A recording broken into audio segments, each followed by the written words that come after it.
ठीक है, चले ऐसा चेक करें सभी लोगों को आवाज़ आ रही है भाई, और बोर्ड मेरा अंदाज देख रहे हैं बिल्कुल आ रहा है। चले आए लास्ट टाइम तो हम जो है invisible part of electromagnetic spectrum की चर्चा कर रहे थे, है ना। गामा रेज की चर्चा कर दी, एक्स रेज कर दी, अल्ट्रावायलेट रेज कर दी।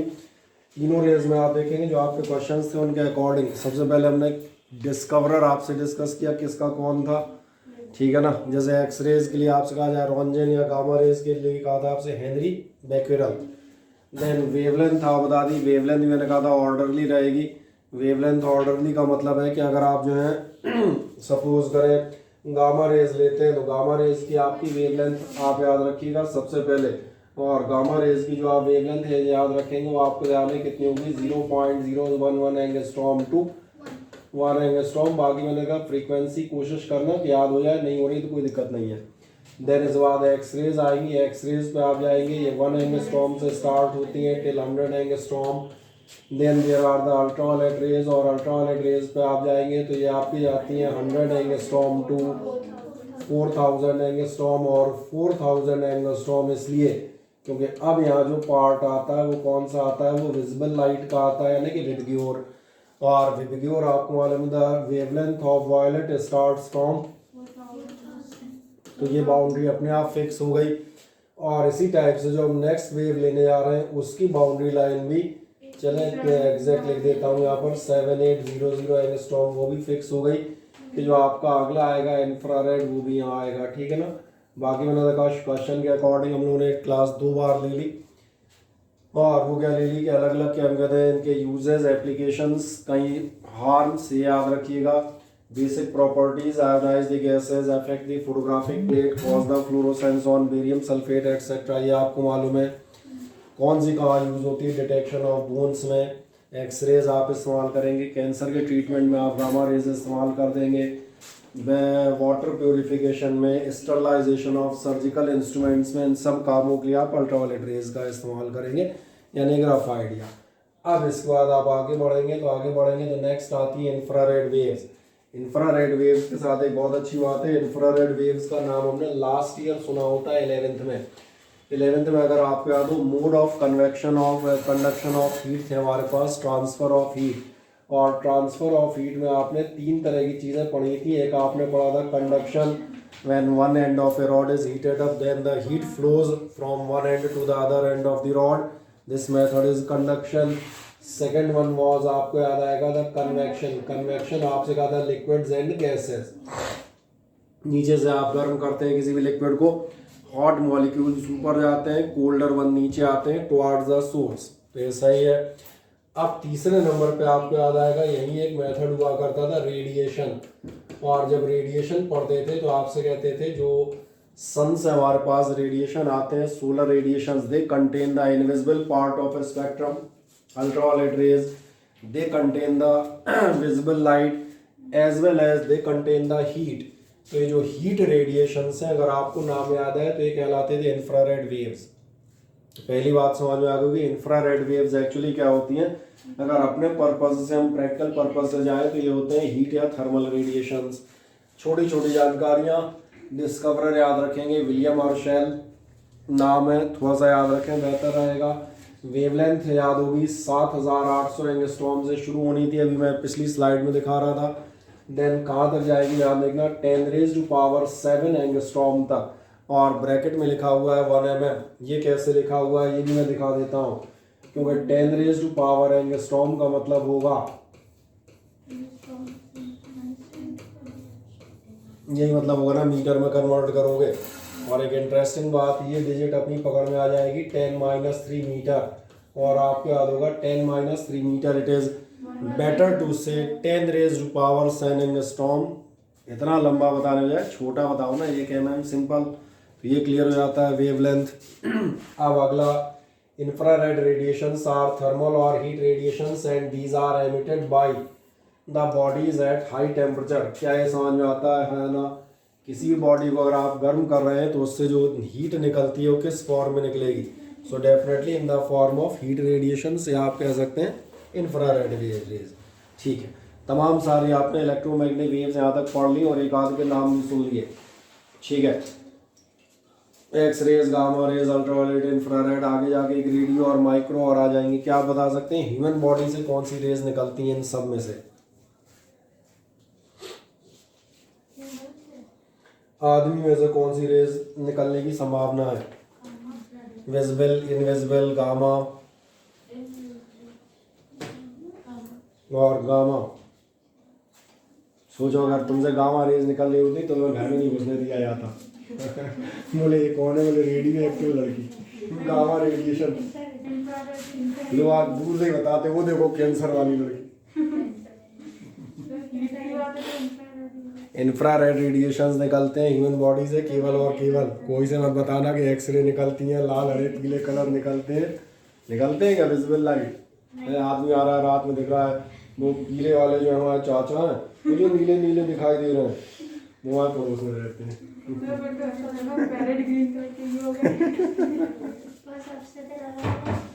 लेकिन पैरट जो याद रखना, पैरट लाइट रिफ्लेक्ट करके होता है, एमिट नहीं करता। पैरट जो है लगा, और एमिट लाइट एमिट करने वाला मुझे लग रहा है ये कि मुझे आधे जुगनू होते हैं, रात को चमकते हैं ना। हाँ अब अगली चीज पे जाते हैं।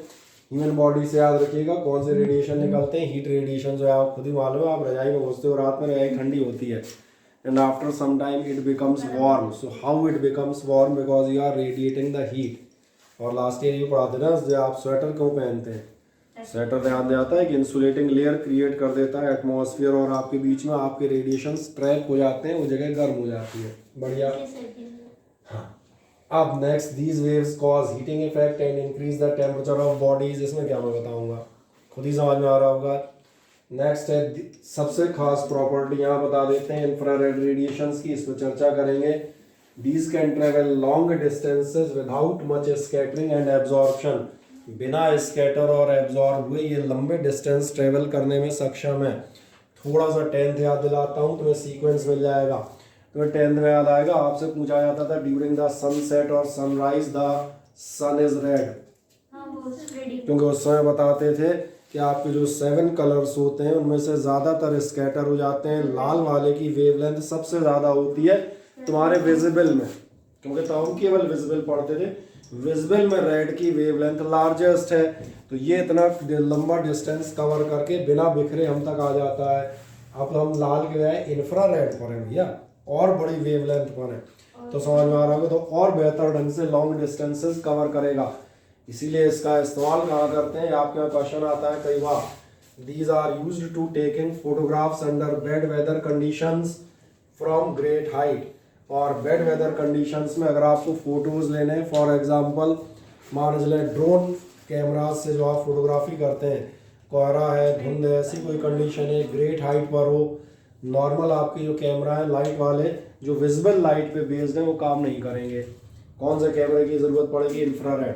सिमिलरली आप देखेंगे इन केस ऑफ जो सीसीटीवी कैमरे रहते हैं, इनमें भी आप ध्यान जाएगा कुछ कैमरे केवल दिन में काम करते हैं, रात में बेचारे ब्लाइंड हो जाते हैं। बाकी अब आप देखेंगे अब जो मैक्सिमम कैमरा आ रहे हैं वो इंफ्रारेड बिल्ट इन ही आते हैं, थोड़ा सा कॉस्टली ज़रूर होते हैं, पर इंफ्रारेड क्यों है समझ में आ रहा है? क्योंकि रात में जब अंधेरा हो जाएगा तब भी ये अपना काम करते रहेंगे। तो जो नाइट विजन डिवाइसेस हैं जितनी भी, उनमें तो समझ में आएगा, उनमें भी इनका इस्तेमाल होता है।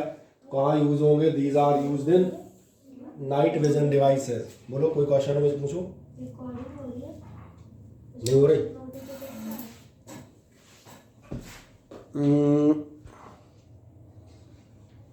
बोलिए। चले, used in night vision devices, बढ़िया। देखना अगर ऐसा कोई दिक्कत है हम बता दें, है ना। अगली एक इम्पॉर्टेंट चीज़ कि आपको अल्ट्रावायलेट रेज के साथ याद था, हमने लास्ट टाइम बताया था अल्ट्रावायलेट रेज की स्टडी आप नॉर्मल ग्लास से नहीं कर सकते। नॉर्मल ग्लास के लेंस या प्रिज्म लगाओगे एब्जॉर्ब हो जाएंगी, same with the infrared waves. लेकिन इनके लिए आपको एक अलग प्रिज्म लगेगा। इनके लिए आपको प्रिज्म लगता है रॉक सॉल्ट या NaCl प्रिज्म, जो आपसे बताया जाता है। बाकी वही कारण, because absorb by ordinary glass. मुझे लग रहा है ऐसी कोई चीज़ नहीं, आप एक बार पढ़ सकते हैं, ठीक है। ओके, देन इसके बाद में आते हैं, अब आगे बढ़ते हैं। एक लास्ट आपके पास आती है माइक्रोवेव्स। माइक्रोवेव्स में आप जाएंगे तो माइक्रोवेव्स कहाँ से कहाँ तक होती हैं, इनका डिस्कवर था मार्कोनी। वेवलेंथ आपकी कहाँ से कहाँ तक आती है? वेवलेंथ आती है 1 mm to 10 mm produce by oscillating electrons in a cavity. क्योंकि आपको याद है इलेक्ट्रोमैग्नेटिक वेव्स का सबसे अच्छा सोर्स क्या माना जाता है? Oscillating charge. तो ये कहाँ से प्रोड्यूस होते हैं? By oscillating electron in a cavity. जो डिवाइस इन्हें प्रोड्यूस करने के काम में आती है उसका भी नाम यहाँ पर आपको मिल जाएगा। इनमें से कॉमन ऑसिलेटर है, उनमें से एक कहलाता है मैग्नेट्रॉन या फिर एक दूसरा कहलाता है गन डायोड। क्या है मेरी बात क्लियर है? ठीक। इसके बाद आप जाएंगे microwaves are used in radar system for aircraft navigation. जो आपकी माइक्रोवेव्स हैं इनको आप एयरक्राफ्ट नेविगेशन में इस्तेमाल करते हैं रडार सिस्टम के लिए। रडार तो सबको मालूम है भाई, रडार में इस्तेमाल क्यों करते हैं? इसका कारण है माइक्रोवेव्स को बीम के फॉर्म में बहुत लंबे डिस्टेंस तक आप भेज सकते हैं। इसलिए अगर थोड़ा सा लास्ट ईयर्स का याद हो तो मून सरी के नियर बाई जो ऑब्जेक्ट्स हैं उनका डिस्टेंस भी आप माइक्रोवेव की हेल्प से मेजर कर सकते हैं। याद है रिफ्लेक्शन इको मेथड कहलाते थे। माइक्रोवेव बीम भेजोगे, लौट के आएगी, रिफ्लेक्ट हो गए, टाइम नोट कर लेना, आने का टाइम, डिस्टेंस बराबर स्पीड इनटू टाइम। और भी पढ़ते थे ना, सोनार मेथड राडार मेथड, यही पढ़ते थे। तो ये समझ में आ जाएंगे। और क्या होगा ध्यान देखना, these are used for atomic and molecular researches. ठीक है, तो ये तुम्हें समझ में नहीं आएगा, तुम्हारे लेवल का मामला नहीं है ना। रिसर्च 3 साल बाद समझ है, 3 साल बाद तुम रिसर्च करोगे। क्या पता 3 साल बाद तुम रोटियां बनाने की तैयारी करोगे। ठीक है। और काय में इस्तेमाल होते हैं? माइक्रोवेव ओवन में। जब माइक्रोवेव ओवन में इस्तेमाल होते हैं, इस पे मैं 1 मिनट अलग से दे देता हूँ, ये आपको समझ में आए। क्या आपको याद है? एक छोटी चीज हम बात करेंगे।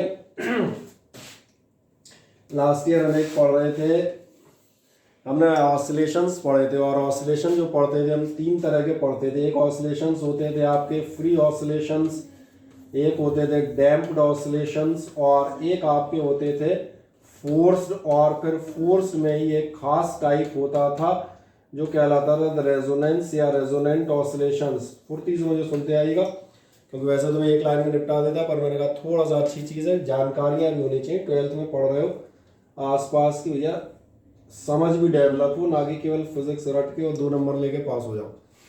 फ्री ऑसिलेशन कौन से कहलाते थे? ऐसे ऑसिलेशंस फ्री ऑसिलेशन कहलाते थे, ध्यान देखना, जिनका एम्पलीट्यूड और फ्रीक्वेंसी टाइम के साथ कैसी होती थी? कांस्टेंट। प्रैक्टिकल में आपसे कहा जाता था ऐसे ऑसिलेशंस पॉसिबल होंगे नहीं। अगर आप गिटार का एक वायर ऑसिलेट करा के छोड़ देंगे तो याद होगा, ऐसे ग्राफ हमने लास्ट ईयर बनाए थे, तो आपसे कहते थे एक्चुअल जो ऑसिलेशन होते हैं उनमें हो जाती है डैम्पिंग, मीडियम का फ्रिक्शन और तमाम सारे एनर्जी लॉस। इनके चलते जो आपके वाइब्रेशन का एम्पलीट्यूड है वो आप देखेंगे क्या होगा, धीरे धीरे धीरे धीरे कम होता जाएगा। सच ऑसिलेशंस आर प्रैक्टिकल ऑसिलेशंस और डैम्प्ड ऑसिलेशन। क्या किसी की याददाश्त में ये चीज़ें वापस आती हैं? थोड़ी थोड़ी। हाँ। इसके बाद एक तीसरा आता था फोर्स्ड ऑसिलेशन। फोर्स्ड हम कहते थे आप ढोलक बजा रहे हैं या गिटार बजा रहे हैं, you are continuously applying the periodic force. आप बराबर पीरियोडिक फोर्स अप्लाई कर रहे हैं, इसलिए ऑब्जेक्ट अपनी नेचुरल फ्रीक्वेंसी में वाइब्रेट नहीं करता, वो उस फ्रीक्वेंसी से वाइब्रेट करेगा जो तुम फोर्स अप्लाई कर रहे हो। और फिर एक आता था लास्ट रेजोनेंस। अगर बाय द वे कभी ऐसा हो जाए, और कैसा हो जाए कि आपसे कहा जाए जो अप्लाइड फ्रीक्वेंसी है, जो आप सही कह रहे हैं, जो आपकी अप्लाइड जो भी आप फ्रीक्वेंसी इस्तेमाल कर रहे हो वो नेचुरल फ्रीक्वेंसी जो उसकी अपनी फ्रीक्वेंसी थी इसके जस्ट बराबर हो जाए, तो एक महान काम होता है। जो आपके ऑसिलेशन है उनका एम्पलीट्यूड बहुत ज़्यादा बढ़ जाता है। मैथमेटिक्स तो इनफाइनाइट कहती है, पर इनफाइनाइट नहीं कहेंगे, हम कह सकते हैं। और एक चीज़ याद दिलाऊंगा, 2 छोटे छोटे एग्जाम्पल तो बिल्कुल याद आएंगे। और एग्जाम्पल नंबर 1 था, the army is not allowed to march past on the bridges और कलवर्ट्स। ब्रिजेस पर सैनिकों को मार्च पास नहीं करने देते, क्योंकि जो कदम ताल जो पीरियोडिक फोर्स है अप्लाई कर रहे हैं, पीरियोडिक फोर्स है रिपीटेड, इसकी फ्रीक्वेंसी लगभग ब्रिज की नेचुरल फ्रीक्वेंसी के आसपास हो जाती है। क्या रिजल्ट आएगा ये बताते थे, ब्रिज आपका वाइब्रेट करेगा, तो वाइब्रेट कैसा कर जाएगा, बहुत लार्ज एम्पलीट्यूड से, which is not possible, so it will collapse. क्या ध्यान आता है।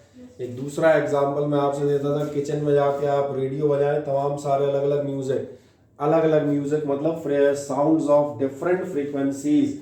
बजाओ, तेज नहीं बजाना, ये नहीं कह रहे कि उसको फुल वॉल्यूम बजाए, सिर्फ बजाने को कहा है। क्या कह रहा हूँ, change the frequencies of the sound, you will get an ultimate frequency for which the plates and glasses, ये आप देखेंगे जो रखे होंगे वाइब्रेट करने लगते हैं, खड़खड़ाने लगते हैं।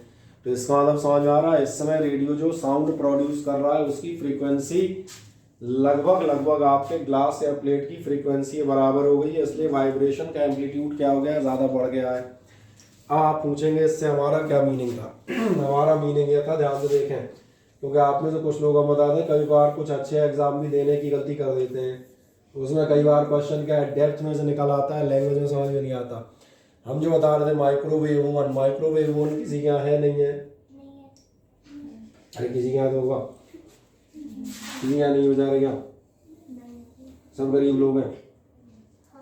और इसको गरीब होने से काम चलेगा बेच का, हटो। चलो सब गरीब हैं तो फिर चलो बालको, ये ऑनलाइन वालों, इनको मेरी आवाज़ आ रही कि नहीं आ रही? सब मौन व्रत में आ जाते हैं, तो ये नहीं समझ में आता किससे पूछा जाए।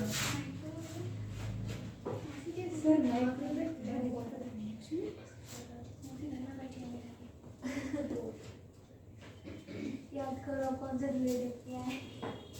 नहीं चलाया तो है। कौन से आप पूछूं यार, कोई भूल ही नहीं रहा बेचारा तुम्हें से। दिव्या, तुम्हें मेरी आवाज़ आ रही है?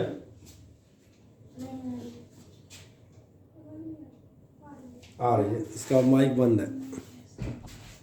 इससे ये समझ में आया कि अपने ही माइक बंद है, अपनी गड़बड़ है। ओके, अब ठीक है। नहीं, उसका माइक उधर से ओपन होता दिख रहा था ना मुझे, इसलिए मुझे समझ में आ जाता। चलो बालको, बैच से लेक्चर के बीच में बताऊँ, तमाम सारे लोगों को, आस्था भदौरिया, और कौन है, अमंत शर्मा, अमीशा भदौरिया, अनुष्का, अर्पित, और भी होंगे ऐसे 3-4 है ना। देन इस बात सौरभ सिंह, श्वेता, युवराज सिंह। बड़ा कंटिन्यूस आपको जो है मैं तकरीबन 1-8 महीने से फीस के अकॉर्डिंग एक जनरलाइज्ड सूचना दे रहा हूँ। मेरा आग्रह है अगले टर्म तक फीस जमा कराएं, नहीं तो ऐसा नहीं हो मैं आधों को बाहर कर दूँ, फिर तुम होता है कि जब मैं बाहर कर देता हूँ इस बात फिर गार्जियन के फ़ोन आते हैं। मतलब हमें ऐसा लगता है कई बार गार्जियन भी इंतजार करता है, बोले पहले हमारे बच्चे को लात मारे बाहर निकालो तब सुनेंगे, बोले हाँ उससे पहले सुनेंगे ही नहीं। ऐसा ऐसा करवाया, इसलिए आग्रह है कि जो भी लोग मुझे सुन रहे हैं बिल्कुल साफ तौर पर कहूँगा, 1-8 मिनट अपनी फीसें जमा करें, 5-5, 6 हज़ार जमा की हुआ आप बैठे हुए हैं, ठीक है ना। हाँ, बाकी जो मैं बात कर रहा था माइक्रोवेव ओवन की, जब हम बात कर रहे थे ओवन में आप देखेंगे माइक्रोवेव ओवन जो है ये आपको बहुत सारे घरों में मिल जाएगा, हमारे यहाँ भी देखने को मिल जाएगा, ऐसी कोई बड़ी बात नहीं है, अपन बड़े लोग ठीक है।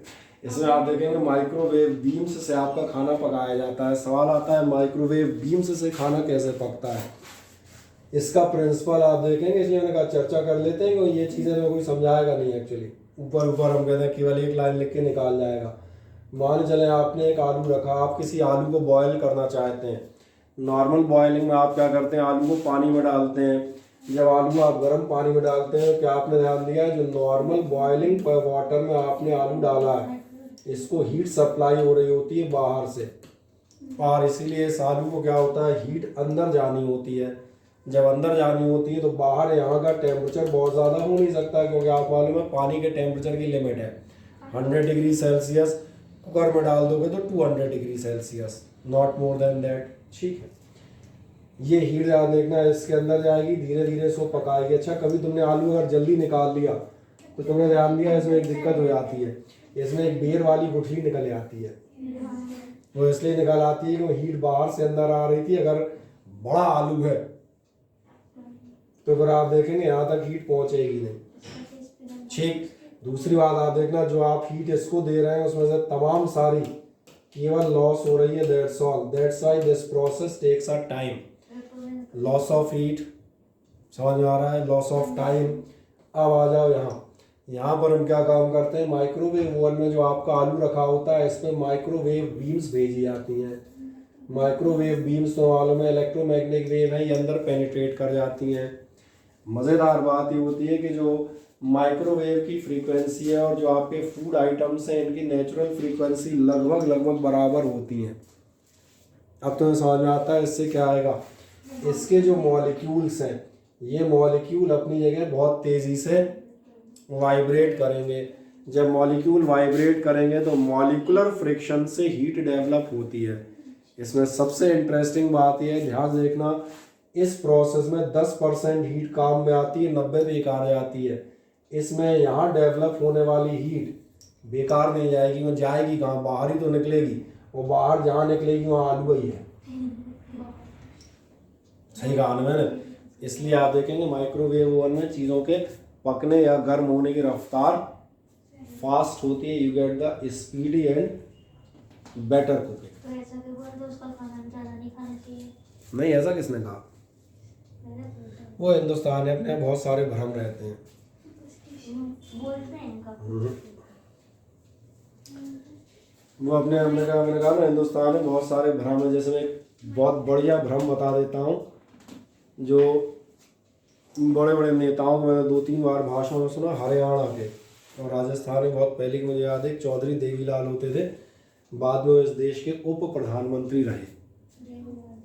और उप प्रधानमंत्री मतलब समझ में आ रहा होगा, इससे ऊपर होता ही नहीं है, प्राइम मिनिस्टर होता है उसके, क्योंकि उस समय प्राइम मिनिस्टर वीपी सिंह थे और कोई थे, तो बराबर के लेवल के नेता थे। तो एक प्राइम मिनिस्टर और एक डिप्टी प्राइम मिनिस्टर हुआ।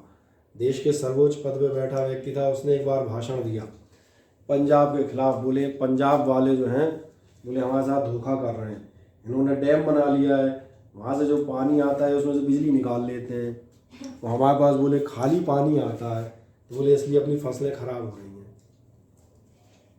अब इस मूर्खता का हम बता दें, किसी भी व्यक्ति के पास कहीं से लेके कहीं तक कोई जवाब नहीं है। बोले पानी में से बिजली निकाल ली है और खाली पानी जो है वो अपने को दे दिया है। सही कह रहा हूँ ना? तो इसलिए मैंने कहा वो इस टाइप कई बार लोग बताते हैं, बाकी मैंने ऐसा कुछ नहीं है। ये केवल काय के बेसिस पे काम करता है, ये काम करता है मॉलिक्यूलर फ्रिक्शन के बेसिस पे, मॉलिक्यूल्स को वाइब्रेट कराता है, इंटरनल हीट से आपका फूड आइटम कुक हो जाते हैं। तो ये प्रिंसिपल मैंने कहा जितनों को याद रहे वो याद रखिएगा, बेहतर रहेंगे आप। तो माइक्रोवेव समझ में आ जाते हैं, हाँ ना बताएं। अब अगले पे जाते हैं, इस बार नेक्स्ट हम कहाँ जाएंगे, बाकी थोड़ा बहुत ही लिखा है, matches with the resonant frequency of water molecules, so the molecules vibrate with large amplitude and produce heat. बाकी माइक्रोवेव आप इस्तेमाल करते हैं communication of cellular phone. Cellular phone देखे हुए हैं? बिल्कुल, हमारे और तुम्हारे वाली फोन सेलुलर फोन कहलाते हैं, है ना? इसलिए पढ़े लिखे लोग उनको जो है, तो ध्यान दिया होगा, हाई एलीट क्लास के लोग बताते हो actually I have miss my cell. I have miss my cell का मतलब ऐसा समझ लें, आदमी सेल से चलता है, जिसका सेल गिर गया कहीं, उसका सेल गिरने मतलब बता रहा है कि मेरा फ़ोन कहीं गिर गया है। हाँ, हो जाता है। फिर हम लोगों को कई बार लैंग्वेज उतनी अंग्रेजी नहीं आती है, कहा दिल्ली में oh I have missed my cell. अब तुमने कहा भाई साहब सेल पे चल रहे थे? बैटरी लगाऊं? हाँ, 2 ताला है, कान में डाल दिए। बोले भाई आदमी चलता रहना चाहिए, सेल निकल गया कि ये तो नहीं बर्बाद आ जाए। इसलिए कहा सेलुलर फ़ोन भी समझ में आते हैं। जो आपके टावर्स हैं, जो मोबाइल टावर हैं, मोबाइल टावर अगर एक्चुअल देखोगे, these towers are called microwave towers. If you are going for electronics and communication engineering next year, आपकी ब्रांच इलेक्ट्रॉनिक्स CS या EC या लाइकवाइज होती है IT, तो आप देखेंगे जो जिन्हें आप मोबाइल टावर कहते हैं, वो मोबाइल टावर नहीं होती, वो माइक्रोवेव टावर होती हैं। Why microwave tower? क्यों? माइक्रोवेव बीम लेती या देती हैं, जैसा भी केस होगा। अब एक कहानी समझ में आती है, हाँ ना? चले एक आध दो छोटी छोटी चीज़ें और आप बताते हैं, क्वेश्चन आंसर तो अपन बाद में कर लेंगे, ठीक है? और अब इसके बाद जो बताऊंगा, जरा शीट देखें एक सेकंड। इसके बाद अपने पास क्या टॉपिक है? बढ़िया, प्रोपेगेशन ऑफ EM वेव से रिलेटेड में, इसको भी मैंने इसलिए शीट पे नहीं लिया था कि मैंने कहा इसको थोड़ा सा डिटेल में बता देता हूँ। एक आध रेलिवेंट चीज़ें जो आपको मालूम होनी चाहिए, जो शीट में नहीं आ पाती कैसे भी, ठीक है ना? ध्यान देखें, जो आपकी रेडियो वेव्स हैं, जो हम बात करेंगे रेडियो ट्रांसमिशन, रेडियो ट्रांसमिशन में जब बात करोगे तो रेडियो ट्रांसमिशन के लिए सबसे पहली चीज़ बताता हूँ। एक आपके आता है एटमॉस्फेयर का रोल क्या होता है इलेक्ट्रोमैग्नेटिक वेव्स के ट्रांसमिशन में। तो सबसे पहले मैं जानकारी दूंगा जो आपको है कि पहली बात बताओ एटमॉस्फेयर क्या होता है, किसी को पता है?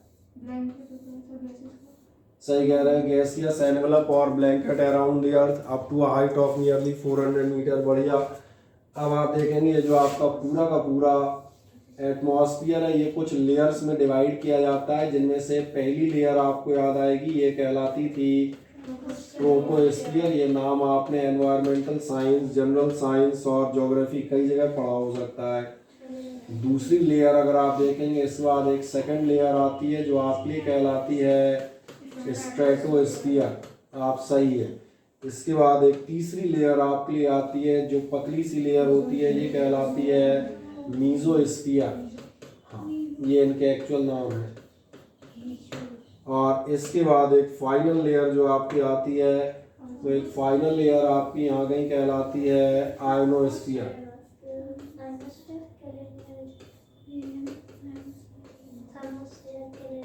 थर्मोस्फियर क्यों कहते हैं वो भी मैं आपको बताऊंगा। मैं दोनों नाम बता दूंगा 1 मिनट के अंदर। पहली बात तो हमने कहा, अब हम इसको कहते हुए जाएंगे आयोनोस्फियर। इसका एक रीज़न है। पहले तो बता दूं जो आपका ट्रोपोस्फियर होता है, ट्रोपोस्फियर आपका होता है ग्राउंड से तकरीबन 12 किलोमीटर की हाइट तक। सही है। ये नॉर्मल जो अपना एटमॉस्फेयर है, जैसे अपन एटमॉस्फेयर के नाम से जानते हैं वही है। सबसे ज़्यादा ऑक्सीजन प्रेजेंट होगी, डस्ट प्रेजेंट होंगी, बाकी आपके धूल धुआं धक्कड़ जो भी है सब इसी में लेन देन हो लेगा। इसीलिए आप देखेंगे वेदर रिगार्डिंग भी जितने चेंजेस हैं, यानी आंधी, पानी, धूल, वो सारी बरसात, तूफान, ये सब इसी में होंगे। मैं कह रहा हूँ ना डस्ट और वाटर वेपर सब इसी में। वाटर वेपर का मतलब ही है, वाटर वेपर ने तो पूरी कहानी खोल दी। रेनफॉल होगा, स्नोफॉल होगा, सब इसी में होना है। तो अपना एटमॉस्फेयर मोटे तौर पे यही होता है, अपन इसी को एटमॉस्फेयर मान के चलते हैं। दूसरा नंबर में ध्यान देखना आता है स्ट्रेटोस्फियर। स्ट्रेटोस्फियर में आप देखेंगे एक पतली सी लेयर और मिलती है, और ये जो पतली सी लेयर और मिलती है, आप सही कह रहे हैं, ये मिलती है आपको ओजोन गैस की, जो ओजोन लेयर या ओजोनोस्फीयर के नाम से आने आती है। तो पहला आपको समझ में आएगा जो ओजोन लेयर है इसका, ये आपके क्या करती है, ये अल्ट्रावायलेट रेज को आपके एब्जॉर्ब करती है। क्या है, मेरी बात समझ में आती है? दूसरी बात आएगी ओजोन बनेगी कहाँ से, तो वो भी अभी मैं आगे बताता हुआ जाऊंगा। इस ओजोन के बनने का कारण ही अल्ट्रावायलेट रेज है, इसलिए हम बोलते हैं ये एब्जॉर्ब करती है। इसके ऊपर आप देखेंगे मीजोस्फीयर है, किसी काम में नहीं आ रहा खास। मेन आएगा आयोनोस्फीयर। आयोनोस्फीयर ये इसलिए कहलाता है क्योंकि जब आपके एटमॉस्फेयर पे यहाँ से हमारे सोलर रेडिएशंस आएंगे, तो ये आपको याद होगा सारे सोलर रेडिएशंस में आपने कॉमन प्रॉपर्टी लिखी है, दीज आयोनाइज द गैसेस। और दीज आयोनाइज द गैसेस का मतलब समझ में आ रहा है, सबसे पहला हमला इसी एक्सटर्नल लेयर पे होगा, बाद तक तो बाद में पहुंचोगे। इस पार्ट की गैसेस हो जाती हैं आयोनाइज। इस पार्ट में आपको मिलते हैं गैसेस के आयंस और साथ में मिलते हैं free electrons. That's why it is called ionosphere number 1। तो ज़्यादातर जो आपके हम कहते हैं रेडिएशंस हैं, गामा रेज सरीखे आते हैं, वो ध्यान देखना, वो एटमॉस्फेयर में लंबे ट्रेवल नहीं कर पाते, वो यहीं एब्जॉर्ब हो जाते हैं, उनकी एनर्जी इस आयोनाइजेशन में यूज़ हो जाती है, वहीं रह जाएंगे। दूसरे नंबर पे आप देखना जो आपकी इंफ्रारेड रेज हैं, हीट रेडिएशंस, वो मैक्सिमम पार्ट इसको पार करके अर्थ पे आता है। अब यहाँ जो आपका ये रीज़न है ऊपर वाला आयोनोस्फीयर, इसमें 2 काम होते हैं। नंबर 1 एक तो आयोनाइजेशन होता है, तो मालूम है जब भी आयोनाइजेशन होगा तो हीट रिलीज होगी। और दूसरी सबसे महान बात आप ये जानना चाहते हो कि ओजोन कहाँ से बनती है। ये ओजोन यहीं से बनती है, जो आपकी अल्ट्रावायलेट रेज आ रही होती हैं, ये ऑक्सीजन मॉलिक्यूल्स को और इनको कन्वर्ट करती हैं ओजोन में। इस प्रोसेस में भी आप देखेंगे ये हीट डेवलप होती है, तो इसलिए यहाँ टेम्परेचर बढ़ जाता है। तो ये पार्ट आपका क्या कहलाता है, थर्मोस्फीयर, जो आप नाम पूछ रहे थे। और अल्ट्रावायलेट रेज से ओजोन का कनेक्शन समझ में आ गया होगा। ओजोन बन रही है, यही ओजोन बन के फिर नीचे इकट्ठी होती आती है। अगर ओजोन बन रही है मतलब अल्ट्रावायलेट रेज अपना काम प्रॉपरली कर रही हैं, ख़त्म होती जा रही है, लेकिन ओजोन बनाती आ रही हैं। अब ये क्लियर हो गए। अब ये तो था मैंने कहा नॉर्मल। विजिबल लाइट का भी आप देखेंगे कुछ थोड़ा सा पार्ट इनसे एब्जॉर्ब हो जाता है। अल्ट्रावायलेट और इनके लिए तो समझ में आ गया एटमॉस्फेयर क्या काम करता है। अब हम इसमें दूसरे यूज़ पे चलते हैं जो हम अपने लिए लेंगे रेडियो वेव्स में। रेडियो वेव्स में जब आप प्रोपेगेशन पे जाते हैं तो आप देखना यहीं से कहानी स्टार्ट हो जाती है रेडियो ट्रांसमिशन की। तो ज़रा एक चीज़ मुझे सोच के बताएं, क्या आप लोगों ने रेडियो देखा है या आपके घर में रेडियो है? मेरा सवाल जरा, हाँ, क्योंकि टीवी तो सबके घर में होगा, रेडियो की मैं बात कर रहा हूँ जी। अगर आपके घर में रेडियो है और कभी आप उसे देखें और बड़े आराम से आप देखें, किसी भी रेडियो सेट में आपको नजर आएगा, जो भी हो, हमेशा आपको एक स्केल नज़र आएगी। हो सकता है ऊपर हो, नीचे हो, दाएं हो, बाएं हो, डिज़ाइन कंपनी में एक मॉडल के अकॉर्डिंग दाएं बाएं हो सकती है। नहीं, एफएम आपका ताज़ा रेडियो है। एक्चुअल रेडियो की बात कर रहा हूँ जो रेडियो सेट आते थे। और एक इंटरेस्टिंग बात नजर आएगी, इस रेडियो सेट में आपको यहाँ पर एक नीडल दिखेगी। वो नीडल आप देखेंगे यहाँ से यहाँ तक खिसकती हुई जाती है। अब एक छोटा सा काम करना है, यहाँ पर पढ़ना। यहाँ पर पढ़ोगे तो तुम्हें दोनों साइड मीटर लिखे हुए दिखेंगे, 10 मीटर, 20 मीटर, 50 मीटर एटसेट्रा। और ध्यान से रेडियो को आगे पीछे इधर उधर ढूंढना, तो एक बटन उसमें कहीं ना कहीं ऐसा भी मिलेगा जो दोनों साइड किया जा सकता है, इधर या उधर। और इधर या उधर किए जाने पे आपको लिखा मिलेगा, और ये जो स्केल थी इस पे भी आपको लिखा मिलेगा SW और MW। अब हम बात करते हैं ये रेडियो ट्रांसमिशन एक्चुअली होता कैसे है। रेडियो ट्रांसमिशन ऐसे होता है कि सबसे पहले मैं बात करता हूँ radio transmission is meant for, actual radio transmission की बात कर रहा हूँ, for the transmission of audio signals, sound waves. क्या आपके साथ ध्यान है, साउंड की एनर्जी इतनी कम होती है कि इसे आप डायरेक्ट बहुत ज़्यादा दूर तक नहीं भेज सकते। आप कितनी भी दम लगा के चिल्ला लें, आपकी आवाज़ 100 मीटर 200 मीटर से ज़्यादा नहीं जाती। क्या क्लियर है, एनर्जी कम होती है। तो फिर क्या किया जाए, बहुत सिंपल सा काम करते हैं, इनको हम सुपरपोज करते हैं with highly energetic radio waves. अगर आपको लास्ट ईयर का याद आए, सुपरपोजिशन हम पढ़ते हैं, जैसे आपने वो पढ़े थे कहा जाए ऑर्गन पाइप, एक स्टैंडिंग वेव पढ़ते थे, एक वेव इधर से आती है, एक वेव इधर से आती है, दोनों कंबाइन हो जाती है, मिक्सिंग ऑफ वेव, इसी को आप सुपरपोजिशन कह रहे होते थे।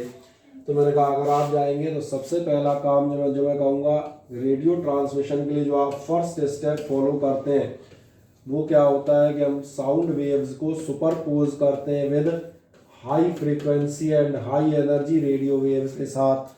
जब इनको आप मिक्स कर देंगे तो ये प्रोसेस कहलाती है मॉड्यूलेशन। तो मॉड्यूलेशन का मतलब समझ में आता है।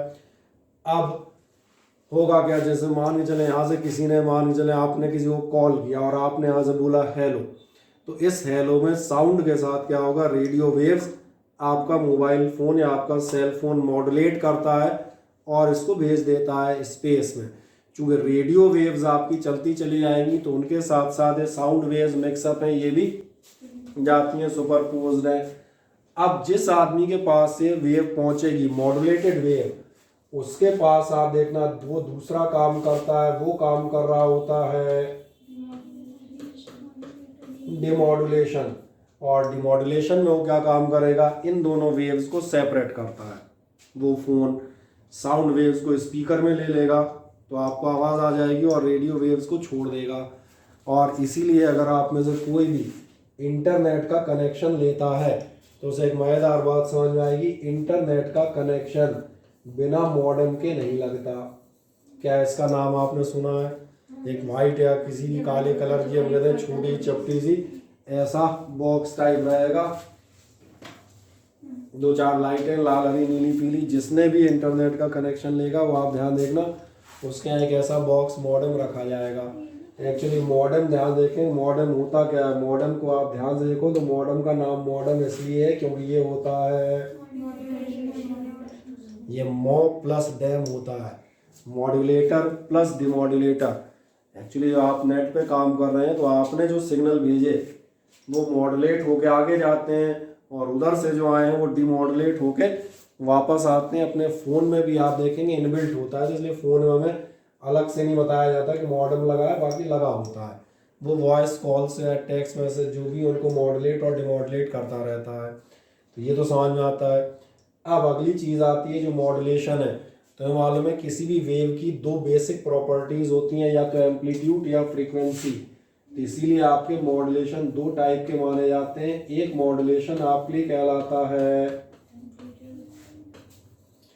Amplitude modulation. जब कभी आगे हमने कहा जो भी आपसे कहता, अगर आप इंजीनियरिंग या ऐसी किसी फील्ड में जाएंगे या जो रिसर्च फील्ड में आप जाना चाह रही थी, तो फिर आपको मॉड्यूलेशन, डिमॉड्यूलेशन, ये सब कम्युनिकेशन मेरे पार्ट पढ़ाए जाते हैं। अभी हम जो बात कर रहे थे, आप मॉड्यूलेशन कितने टाइप से करते हैं, मैंने कहा आप करते हैं दो टाइप से, एक एम्पलीट्यूड मॉड्यूलेशन और दूसरा कहलाता है फ्रीक्वेंसी मॉड्यूलेशन।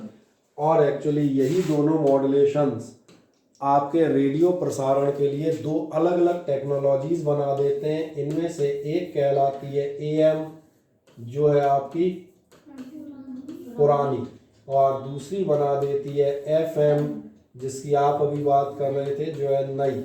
नए रेडियो आप देखेंगे एफएम होते हैं, वो कहते हैं एफएम है। एफएम का मतलब है, जबकि पुराने रेडियो जो है इनकी बात कर रहा था, वो किस टेक्नोलॉजी पे बेस्ड है, एएम। हाँ, हो सकता है कुछ लोगों के पास एक मिडिल जनरेशन का भी हो। मिडिल जनरेशन समझ आ रहा है, पुराने ख़त्म नहीं हुए, नया चालू हुआ, तो उनमें एएम एफएम का भी बटन रहता है। बोले एएम पे कर लो या एफएम का। वो ये मत कहना कि क्या है, वही मशीनरीज है, कई तरह के मॉडल्स बनते हैं। अब हम जो बात कर रहे थे, पहले हम बात कर रहे थे एम्पलीट्यूड मॉड्यूलेशन, यानी कि पुराने टाइप के रेडियो पे। जब आप पुराने रेडियो पे जाएंगे तो पुराने रेडियो मैंने कहा आपको दो तरह की चीज़ें मिलेंगी, SW और MW। बस इन्हीं की मुझे चर्चा करनी थी, इसलिए मैंने कहा आप प्रैक्टिकल में दिखा दूँ। शॉर्ट वेव पे जब आप जाएंगे तो जो पहली आती हैं आपकी शॉर्ट वेव, ये आपकी कहलाती हैं स्काई वेव्स। और स्काई वेव्स इसलिए कहलाती हैं क्योंकि ये आपके आयोनोस्फीयर से रिफ्लेक्ट हो जाती हैं।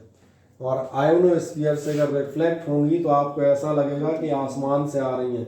मैं दिखा देता हूँ। मान के चलें, सपोज करें यहाँ पर आपके पास कोई रेडियो स्टेशन है। सारे कलर तो मैंने इस्तेमाल कर लिया, रेडियो का ऐसे तो मैं नीला लेता हूँ।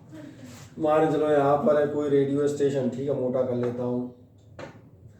और यहाँ से आपने ट्रांसमिशन दिया, मैंने कहा कौन से का, शॉर्ट रेडियो वेव्स का, स्काई वेव्स का।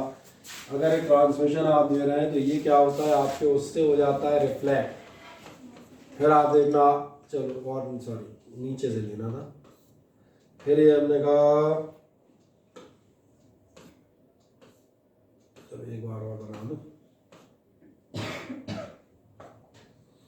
ये मैंने कहा अगर आपने अर्थ से इसको भेजा तो यहाँ से क्या हो जाएगी रिफ्लेक्ट। ये आपकी यहाँ कहीं आएगी, यहाँ कहीं आएगी, तो फिर रिफ्लेक्ट, फिर ध्यान देखना, फिर कहीं, फिर वापस, फिर यहाँ और फिर यहाँ। बिल्कुल स्टार टाइप बनती जाती है। और इसलिए अगर इनकी स्ट्रेंथ आपने सफिशिएंट रखी है कि इतने डिस्टेंस में आपके सिग्नल की स्ट्रेंथ वीक ना हो जाए एनर्जी, तो यहाँ के रेडियो स्टेशन का प्रसारण आप लगभग पूरी अर्थ पर प्राप्त कर सकते हैं। और अभी मैं आपको इसका प्रैक्टिकल एग्जांपल दूंगा, चिंता मत कीजिएगा। दूसरे नंबर पे आती है, ध्यान देखना, शॉर्ट वेव के बाद दूसरी मैंने कहा था कौन सी आती है, मीडियम वेव्स। और मीडियम वेव जो है इन्हें आप कहते हैं ग्राउंड वेव्स। ग्राउंड वेव्स इसलिए कहलाती हैं क्योंकि ये actually along the surface of the ground चलती हैं।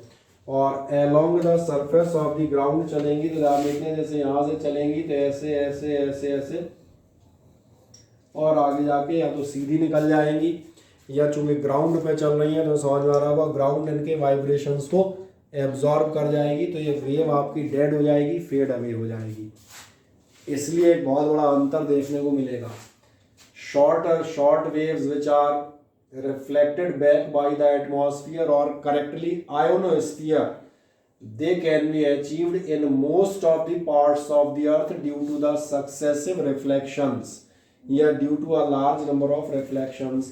But the ground waves which travel along the surface of the earth, these fades up after some distance, क्योंकि आधे ज़्यादा एनर्जी तो ग्राउंड में डिसिपेट हो जाएगी, बाकी वो सीधे निकल जाएंगी। इसीलिए इनकी रेंज बहुत कम होती है। अब हम इसको हम प्रैक्टिकली कैसे चेक करते हैं तो वो मैं बता देता हूँ।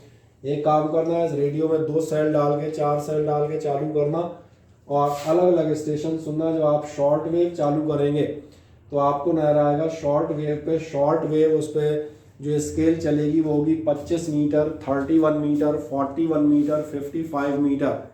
तुमने ध्यान नहीं दिया, वेवलेंथ छोटी है तभी तो शॉर्ट वेव कह रहा हूँ। और इस पे जो स्टेशन आपको मिलेंगे वो मिलेंगे BBC,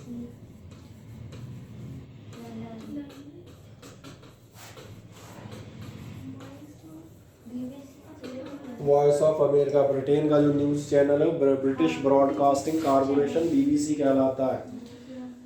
आपके जो हम कहते हैं अमेरिका का, यूएसए का जो रेडियो चैनल है वो कहलाता है वॉइस ऑफ अमेरिका के नाम से आना जाता है। किसी को मालूम है भारतीय चैनल, रेडियो चैनल किस नाम से आना जाता है? जनरल नॉलेज बताएं, किसी को भी मालूम हो भारतीय जो इंडियन नेशनल रेडियो चैनल है वो किस नाम से जाना जाता है? सर दूरदर्शन टेलीविजन का है बेटा, रेडियो चैनल नहीं मालूम। चलो कोई बात नहीं, अभी हम बताते हैं। एक में ये हमने कहा आप समझ आ गया, जीके के क्वेश्चन में कहाँ जाके फेल हो जाते हो यही। तो हम जो बात कर रहे थे आपको शॉर्ट वेव पे ये मिलेंगे। तुमने ध्यान नहीं दिया वॉइस ऑफ अमेरिका आपको क्यों सुनने में आ रहा है? क्योंकि शॉर्ट वेव पे ट्रांसमिशन कर रहा है। अब मीडियम वेव की स्केल पढ़ना, समझे क्या था फिजिक्स। और मैं मेरे साथ क्या है, मैंने इंजीनियरिंग की है और एक मैं बताऊँ मैंने इंजीनियरिंग जो है लोगों की तरह पढ़ी नहीं है, मैंने इंजीनियरिंग की है, मैं ये कह सकता हूँ। इसलिए मैंने कहा मुझे मालूम है कौन सी चीज़ कहाँ लग रही है। बाकी हम कहते हैं पढ़ते हैं, पेपर में लिख के पास हो रहे, क्या आई एम इंजीनियर। तो जो अगली बात करता है मीडियम वेव का, आप इसको पढ़ना है स्केल। इस स्केल पे आपको मिलेगा 210, 240, 300 समथिंग। अभी नहीं समझ में आया? वो शॉर्ट थी 25, 30, 50 मीटर, ये मीडियम हो गई है 200, 250, 300 मीटर वेवलेंथ। वेवलेंथ ही बता रहा होता है। और कुछ मत करना, इस स्केल को शुरुआत से चालू करना। जैसे ही शुरुआत से चालू करोगे तुम्हें एक गरजदार आवाज सुनाई देगी। बिल्कुल गरजदार आवाज, घर घर नहीं, घर घर डिस्टरबेंस होते हैं, मैं आवाज कह रहा हूँ। और गरजदार आवाज को जब आप 5 मिनट तक सुनते रहेंगे, हर 3-4 मिनट के बाद वो आपको बताएगा। मीडियम वेव के 212.5 मीटर बैंड पर हम आकाशवाणी ग्वालियर से बोल रहे हैं। अब भी नहीं ध्यान गया, इंडियन नेशनल न्यूज़ चैनल जाना जाता है, इंडियन नेशनल रेडियो चैनल जाना जाता है आकाशवाणी के नाम से। इसलिए आपने ध्यान नहीं दिया, अपने रेलवे स्टेशन के बगल में आकाशवाणी तिराहा है, जहाँ वो कौन सा KV1 है, उसके बगल का भवन आकाशवाणी भवन है। यस सर, हमारे स्कूल के पास है। हाँ जी। और आकाशवाणी इसलिए कहलाता है कि वहाँ जो है उसका जो, और जितने हम बता दें चूँकि अभी पुराने जो रेडियो स्टेशन है गवर्नमेंट वाले, वो अभी भी AM पे ही चले जा रहे हैं। दूरदर्शन ध्यान दिया होगा, दूरदर्शन जैसे अपना चला जा रहा है मुझे से ऐसे ही। लेकिन जितनी भी जगह अब तुम कहोगे गरजदार आवाज़ क्यों सुनाई देती है, भैया 212 पे 200 से शुरू होता है, 212 पे आप देख रहे हो। तूने ध्यान नहीं दिया, आकाशवाणी ग्वालियर की टॉवर तुम्हारी खोपड़ी पे ही लगी है, तो उसकी सबसे दमदार आवाज़ सुनाई देगी। आगे बढ़ोगे तो आगरा सुनाई देने लगेगा। थोड़ी बात बोले फलाने मीटर बैंड पे हम आकाशवाणी आगरा से बोल रहे हैं, समझ आ रहा है? उनकी आप देखेंगे आवाज़ अंतर देखेगा, डिस्टेंट है दोस्त ने। इनकी रेंज आप तुम ध्यान देखो, इसमें हम कहाँ चल रहे थे, इसमें हम कहाँ चल रहे हैं, आकाशवाणी आगरा, कानपुर, ग्वालियर सिटी नहीं, 100, 200, 500 kilometre only. The range is small. क्योंकि आपसे ही तो कहा था ये है ग्राउंड वेव्स, आवाज़ आती है वहीं बात, ये ग्राउंड वेव्स हैं, इनकी रेंज बहुत ज़्यादा नहीं होगी, ये यहीं कहीं डिसिपेट हो जाएंगी। और अगर आपको इंटरनेशनल ब्रॉडकास्ट करना है then you have to go for the short wave band, तो फिर आप शॉर्ट वेव पे जाएंगे ताकि आपका ज़्यादा से ज़्यादा प्रसारण हो। अब तीसरा बता देता हूँ कि आपने पूछा नहीं, जब शॉर्ट वेव है मीडियम है तो एक लंबी वाली भी तो होनी चाहिए, वो कहाँ चली गई? बताओ क्या कह रहे आयुषी? मैंने बोला जैसे शॉर्ट वेव थोड़ा दूर जाती है, मीडियम थोड़ा रह जाती है, लार्ज होगी तो वही बिल्कुल सही। और लार्ज होती हैं, उसमें चिंता मत करना, लार्ज वेव भी इस्तेमाल होती हैं। लार्ज वेव आपका ध्यान जाएगा, जैसा मैंने कहा था, ये हज़ारों किलोमीटर की यात्रा हो गई है, सैकड़ों में निपट जाती है। 200-500 किलोमीटर, इससे ऊपर 500 शायद ज़्यादा ही बता रहा हूँ। एरियल डिस्टेंस में तो 200-300 किलोमीटर, वो तो सड़क के डिस्टेंस बता दोगे 400 इतना। लार्ज वेव का तो समझ में आएगा, लार्ज वेव का तो मुश्किल से 15 से 20 किलोमीटर की रेंज हो जाती है। और इसीलिए लार्ज वेव का इस्तेमाल करते हैं वायरलेस वेव्स के तौर पे। पुलिस, आर्मी और नेवी के जितने भी वायरलेस सेट हैं, तो समझ में आ रहा है, इन वायरलेस सेट्स में इनका इस्तेमाल किया जाता है। Large waves are prohibited for the common man to use. आपको किसी भी आदमी के पास, एक्सेप्ट द पुलिसमैन और द टेररिस्ट, बोथ दो, वॉकी टॉकी जिसे आप कहते हैं, वायरलेस सेट कहलाता है। उनके पास केवल आपको मिलेगा जो इस रेंज में काम कर रहा होगा। इस रेंज में कोई भी रेडियो सेट बनाया ही नहीं जाता। इस रेंज का रेडियो सेट बनाना कानूनन अपराध है। जब आप पढ़ेंगे कम्युनिकेशन इंजीनियरिंग तो वहाँ ये वार्निंग दी जाएगी, इस रेंज का सेट आप नहीं बना सकते। और बना दिया तो नहीं बना दिया तो मैंने कहा ना, पकड़ गए तो बल्ले बल्ले हो जाएगी। फिर लिया के पापा से पूछ लेना, फिर क्या होगा सब बता देंगे। नहीं हैं? जेल में चलाना, फिर उसे शॉर्ट वो तो छीन लेंगे। ठीक है ना, इसलिए मैंने कहा था। और इसीलिए आप देखेंगे पुलिस, आर्मी और इनको लार्ज वेव बैंड में क्यों रखते हैं। पहली बात तो बैंड सेपरेट है, इस बैंड का कोई यूज़ नहीं करता तो आपको रेडियो सेट मिलेंगे नहीं, आप उनके मैसेज इंटरसेप्ट करने की डिवाइसेज ही नहीं है। दूसरी बात आप देखना, शॉर्ट रेंज है तो इनको ये भी डर नहीं है कि बहुत दूर तक प्रसारण जा रहा है तो कोई तीसरा उतनी दूर से इंटरसेप्ट कर सकता है। करेगा तो उसी में नहीं करेगा, उसी रेंज में घुसना पड़ेगा कहीं। और तीसरी चीज़, इनके लिए आपको ना टावर ना कुछ इन सब चीज़ों की जरूरत पड़ेगी नहीं है। यहीं कहीं आप डायरेक्ट ये पर्सनलाइज्ड कम्युनिकेशन सिस्टम होता है। इसलिए आर्मी हुआ, ये हुआ, ये बिल्कुल पर्सनलाइज उस पर चलते हैं। ये कभी भी आप देखेंगे मोबाइल पे बात नहीं करेंगे। मोबाइल के जो आपके वो हैं वो आप देखेंगे क्या होते हैं, इंटरसेप्ट हो जाते हैं इधर से उधर।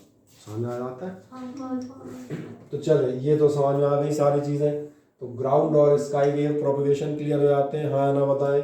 ठीक है, अब एक एडिशनल चीज़ आप बता देता हूँ, इस साल आपके सिलेबस में है नहीं, पर एक छोटी चीज़ और बता दूंगा, वो आप नोट्स से हम बता दें, हल्का सा देख लीजिएगा।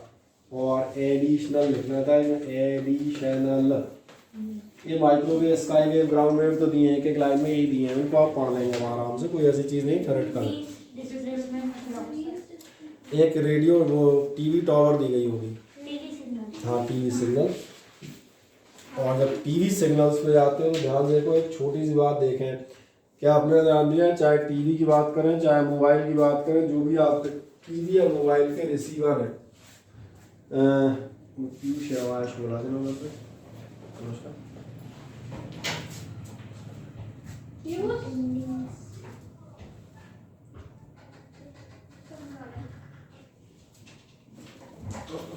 अरे मैं कहता नाम नोट कर लो, लोग आउट होना, टीम आउट होना शुरू हो चुकी है।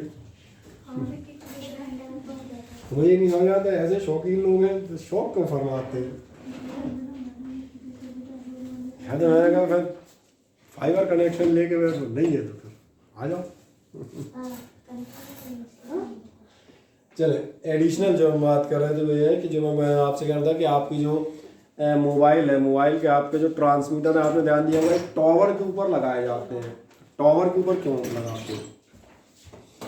कमरे की छत पे रख लो, तो दूर तक जाने से हाइट का क्या लेना देना है।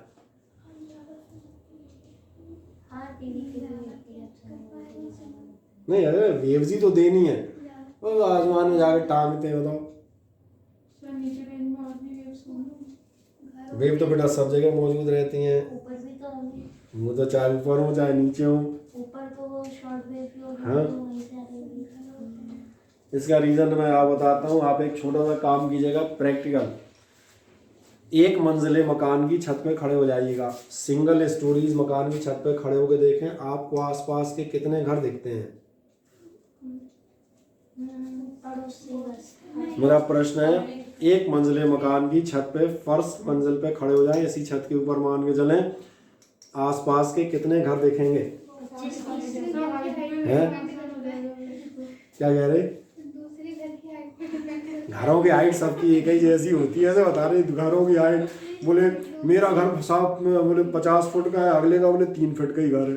घर नहीं घरौंदा है, हैं? घरों की हाइट सबकी सेम ही होती है लगभग लगभग। मेरा ख्याल है सिंगल स्टोरी बिल्डिंग में खड़े होगे मात्र 4 घर दिखेंगे, दाएं वाला, बाएं वाला, आगे वाला और पीछे वाला, 5वां नहीं दिखेगा। 3 मंजिले मकान की छत पे खड़े हो जाना, अब क्या दिखेगा? अब अपना मोहल्ला देखने लगेगा। ठीक है, सिटी सेंटर जाके सिल्वर स्टेट की 17वीं मंजिल पे खड़े हो जाना, अब क्या दिखेगा? अब भी नहीं आए मेरी बात समझ में? भैया आपने ध्यान दिया, वेव्स स्ट्रेट लाइन में चलती हैं और स्ट्रेट लाइन से ये कोन फॉर्मेट हो जाता है। अभी मेरे हाथों से नहीं समझ में आ रहा, अगर आप यहाँ हैं तो नीचे जो वेव्स आएंगी स्ट्रेट लाइन से चारों तरफ, ये क्या करेंगी? कोन सरीका फॉर्म करेंगी। जितना ऊपर जाओगे उतना ये कोन का एरिया बढ़ता जाएगा। इसलिए आप वेव्स को कहाँ रखते, सॉरी जो ट्रांसमीटर से उन्हें कहाँ रखते हैं? ऊपर रखते हैं, ताकि लार्जर एरिया आपका कवर हो। समझ में मेरी बात आ रही है?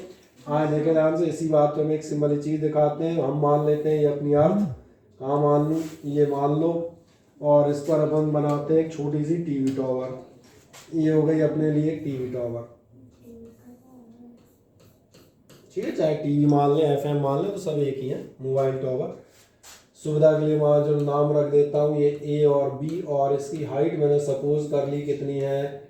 एच। क्या आपका ध्यान जाता है इसका ट्रांसमिशन हमें कहाँ तक मिलेगा? तो देखो ध्यान में, ट्रांसमिशन तो मैं दिखा देता हूँ। इसका ट्रांसमिशन आपको यहाँ मिलेगा, यहाँ मिलेगा, यहाँ मिलेगा, यहाँ थोड़ा खतरा हो रहा है। लास्ट पॉइंट पे आते हैं, ध्यान देखना, इसका जो लास्ट ट्रांसमिशन मिलेगा वो आपको, आप अगर ध्यान से देखें तो इस पॉइंट तक मिलेगा। ये जो है टेंजेंशियल पॉइंट सी, और थोड़ा जूम कर देता हूँ, ध्यान जा रहा है? इस पॉइंट के आगे एक मान बात होगी, वेव्स अपना स्ट्रेट लाइन में निकल जाएंगी, अर्थ आपकी क्या होगी? वो अपना कर्वेचर के अकॉर्डिंग घूम जाएगी। अच्छा, तुम्हें से कभी कोई अपने गांव गया है? एक्चुअल वाला जो गांव कहते हैं, गांव में जब अपन जाते हैं तो अपने यहाँ नेटवर्क कमजोर होता है, और फिर जब नेटवर्क कमजोर होता है तो लोग जाके पेड़ पे चढ़ चढ़ के बात करते हैं। सही बोल रहा हूँ? तो पेड़, पहाड़ी या छत पे चढ़ के क्यों बात हो जाती है? क्योंकि ये वाला पार्ट देखें ना, यहाँ तक आपको नेटवर्क भरपूर मिल रहा है, आप इस पॉइंट सी लिमिटिंग कंडीशन में है। इसके बाद मैंने कहा था वेव सीधी जा रही है, अर्थ नीचे आ रही है, still you are in the range. अगर तुम अपने आप को थोड़ा सा उठा लो, मोबाइल बांस पे बांध के ऐसे कर लो, है मोबाइल के बंधन बेचारा नेटवर्क एरिया में रहेगा ही। हाँ, अब तुम इधर आ जाओगे तो कुछ नहीं हो सकता फिर आप। इसलिए मैंने कहा अगर आप ऐसी किसी जगह हैं जहाँ नेटवर्क वीक है, तो वहाँ ध्यान जा रहा है तुम यहीं कहीं हो, वीक है तो उसको हाइट पे जाके आप कवर कर सकते हैं। अब हम अगली बात करते हैं जिसमें हम थे आखिरकार। ये जो फिगर है इसको ध्यान से देखें, ये अगर आपकी अर्थ स्फीयर है तो कहीं ना कहीं आप समझ में आ रहा होगा इसका सेंटर भी होगा।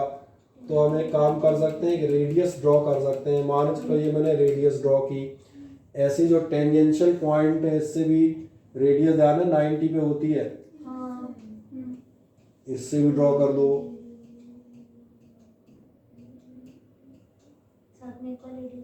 वो ये हाथ टच हो गया ना, क्या ये समझ में आ गया? ये आपकी क्या है, मैंने कह दिया है रेडियस, ये मान लो सेंटर O, ये आपका हो गया C। क्या दिख रहा है? इसका मतलब आपने एक राइट एंगल ट्राइंगल बना लिया है। तो चले एक काम करें, छोटा सा काम करो, कॉपी में बना ही दो, 1 मिनट में फिगर बनाओ। थोड़ा छोटू कर दूं, पूरा दिखेगा। फिगर समझ में आ रहा है? और इस डिस्टेंस को मान लेता हूँ, यहाँ तक आपका डिस्टेंस है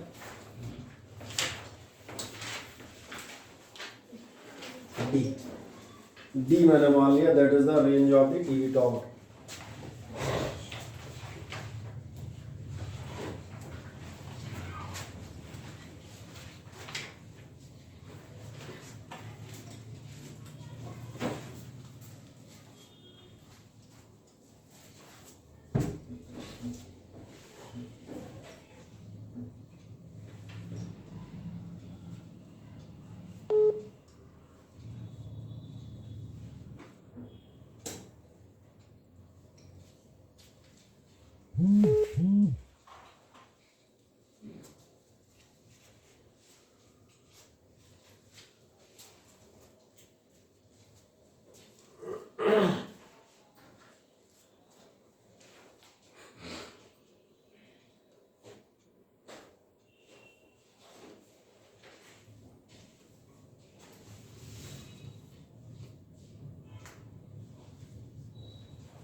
चले, क्या आपका फिगर बन गया? ऐसा देखें, फिगर में जो आपको समझ में आ रहा है वो मैं एक लाइन में लिख ही देता हूँ। यहाँ पे आपको क्या नजर आ रहा है? आपको दिख रहा है ए बी एज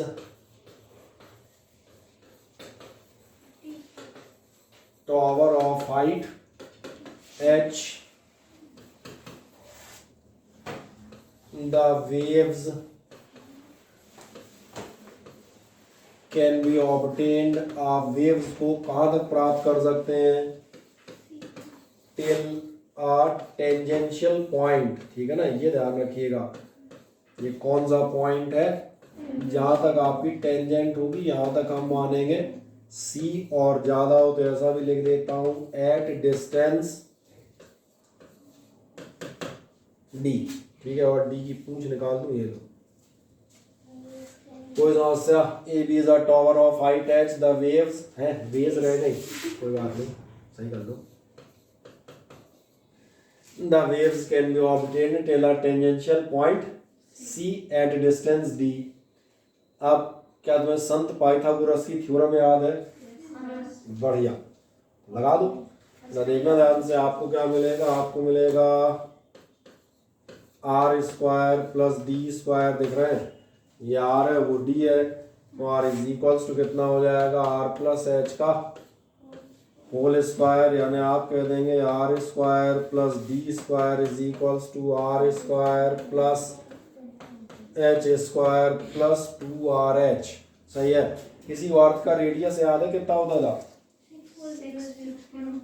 हाँ, तो लगभग आप 6.4 इंटू 10⁻⁶ बता रहे हो, उसको हिंदी बताता हूँ 6400 किलोमीटर, यानी मोटे तौर पर राउंड अप करते हैं तो लगभग 6500 किलोमीटर। टावर की हाइट कितनी होती है यार? 100 मीटर, 150 मीटर। टावर किलोमीटर में नहीं होती, क्योंकि अगर टावर किलोमीटर में हुआ करती तो अपन इंडियंस हैं, अपन चढ़ जाया करते, हाथ दिया करते, चाहे जो फ्लाइट निकलती तो किसी को लेनी हो ना रास्ते में, इसलिए मैंने कहा आपको समझ आ जाएगा। टावर किलोमीटर में होती, टावर कितने में होती है? 100 मीटर, 150 मीटर, और बहुत करोगे तो मुझे लग रहा है इससे ज़्यादा होगी नहीं। यानी जो मैं कहना चाह रहा हूँ आपको तुरंत समझ में आना चाहिए। और क्या समझ में आना चाहिए? मैं यहाँ पर एक लाइन लिखूँगा, क्या लिख दूँ? चलो इतना लिख दिया होगा तुमने, यहाँ लिख दूँगा एज, अब कोई इसमें सवाल तो नहीं करेगा ना? एच स्क्वायर नेग्लेक्ट करो तो आपको मिलेगा D square is equals to 2RH, या आप कह सकते हैं डी बराबर कितनी होती है? √2RH। और जब आप ऐसा निकाल दें तो ऐसा भी लिख दीजिएगा, और डी प्रोपोर्शनेट होती है √H, क्योंकि 2 और R कांस्टेंट है।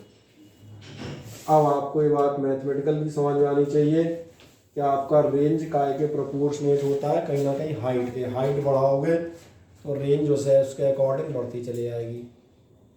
ये कॉमन चीज़ें आपको मिल जाती हैं, हाँ है ना? बढ़िया। चलो तो कुछ छोटे छोटे सवाल या इस टाइप की चीज़ें डिस्कस कर लेते हैं। और जो छोटे छोटे सवाल डिस्कस करेंगे इनमें से हम बता दें, एक तो आपको प्रीवियस ईयर पेपर क्वेश्चन दिए, वो आप खुद करेंगे, वो मैं नहीं कराने वाला। प्रीवियस ईयर पेपर इस टाइप के दिए, जैसा मैं दिखा देता हूँ, देखें ध्यान से, एक आप दिखा देता हूँ। वेल्डर्स वियर स्पेशल गॉगल्स और face mask with glass windows to protect eyes from electromagnetic radiation. Welding करने वाले एक अलग से मास्क या गॉगल्स पहनते हैं ताकि इलेक्ट्रोमैग्नेटिक रेडिएशन से बच सकें। कौन सा रेडिएशन है ये? तो कौन सा के लिए चैप्टर पढ़ लेना, शीट अल्ट्रावायलेट रेज में लिखा है these are produce during the welding, ठीक है ना? अल्ट्रावायलेट रेज की पहली लाइन पढ़ो, मिल जाएगा। अल्ट्रावायलेट रेज पढ़ा रहे थे, यानी वीडियो चेक कर लेना, उसमें भी दिखाया था, समझ में आ गया। बाकी क्या पूछ रहा है? Name the radiation and right the range of their frequency. समझ आ गया? इस क्वेश्चन में मेरा कोई कंट्रीब्यूशन नहीं, तुम कर सकते हो। और एक आध ये जो है, Sunita and her friend visited an exhibition, the policeman asked them to pass through a metal detector. Policeman ने उनसे कहा मेटल डिटेक्टर से पास करो। Sunita friend was initially scared of it, however explain them the purpose and working. ये पूछ रहा है what principle does a metal detector work. X ray पे काम करता है, खत्म बात। और एक्सरे की भी किस प्रिंसिपल पे, बोन्स और मेटेलिक ऑब्जेक्ट से होके पार नहीं करती। तो इस टाइप के मेरा ख्याल है क्वेश्चन कर लेंगे, ठीक है। और क्या था, आइडेंटिफाई द इलेक्ट्रोमैग्नेटिक वेव जिनकी वेवलेंथ ये हो। चलो एक नेक्स्ट देखो, ये था last 7 question. Name the electromagnetic radiations used for water purification. UV rays, I sir है वाटर प्योरिफिकेशन में कौन कौन से बता रही थी, ये बता के आ रही थी। अच्छा, और आई सर्जरी, आंखों की सर्जरी में कौन सी इस्तेमाल करोगे?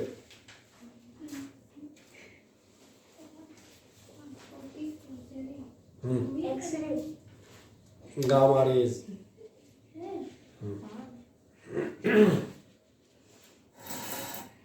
सबसे ज्यादा एनर्जेटिक पावरफुल होती है, पिन पॉइंटेड किसी भी चीज को कट करने के काम में आती है। समझ आ गए? थर्ड का बी क्या है? Why does the detector emit sound when a person carrying any metallic object walks through it? ये तो वही कारण था ना, चूंकि ये मेटल से पास नहीं हो पाती, उसका प्रिंट बनता है, तो वो वॉइस करता है, इसलिए वॉइस करता है, अलार्म देता है कि यहाँ पर कोई ऐसी चीज है। वो मशीन में वो यही तो बता रहा था मैंने, प्रिंसिपल ही बताया थे कि मेटल या बोन्स से आपके ऐसी चीजें पास नहीं होंगी। चले तो अब इसके बाद जो है इस पे तो काम अपना खत्म हो गया। कुछ क्वेश्चंस आपको करा देता हूँ, बाकी शीट मैंने कहा पीडीएफ फॉर्म में मैंने सबको भेज दी, बाकी जो है हार्ड कॉपीज आप लोग जो यहाँ बैठे हैं मैंने दे दी है ना।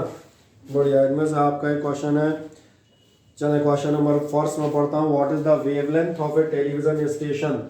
एक टेलीविजन स्टेशन की वेवलेंथ कितनी होगी? और मुझे बहुत ध्यान से सुनते रहना, और इस न्यूमेरिकल सॉल्यूशन का वीडियो लेक्चर बाद में आप एक बार देख लीजिएगा, जो हम बता दें बिना शीट के हो। Television station which can transmit vision on 500 megahertz. 500 megahertz दिया है, तुम्हारा क्या ख्याल है ये क्या चीज़ है? ये फ्रीक्वेंसी हर्ट्ज से ही समझ में आ जाता है। और इसके बाद कह रहा है गिवन सी बराबर इतना इतना, वैसे तो ये देने की जरूरत नहीं थी, तुम्हें तो पता होता है। ये सबसे आसान क्वेश्चन है आपके यहाँ का 1 नंबर का। क्या आपको सी और इसका रिलेशन याद है? मैं सिंपल, सबसे सिंपल चला जाता हूँ। सी बराबर न्यू लैम्डा, मुझे लग रहा है निकाल लोगे। सी हो गई आपकी 3 × 10⁸। न्यू आपने कितना रखना है? 500 × 10⁻⁶, और इंटू में आपका होगा लैम्डा। अब कितना बनेगा? 3/5 होगा मेरा ख्याल है।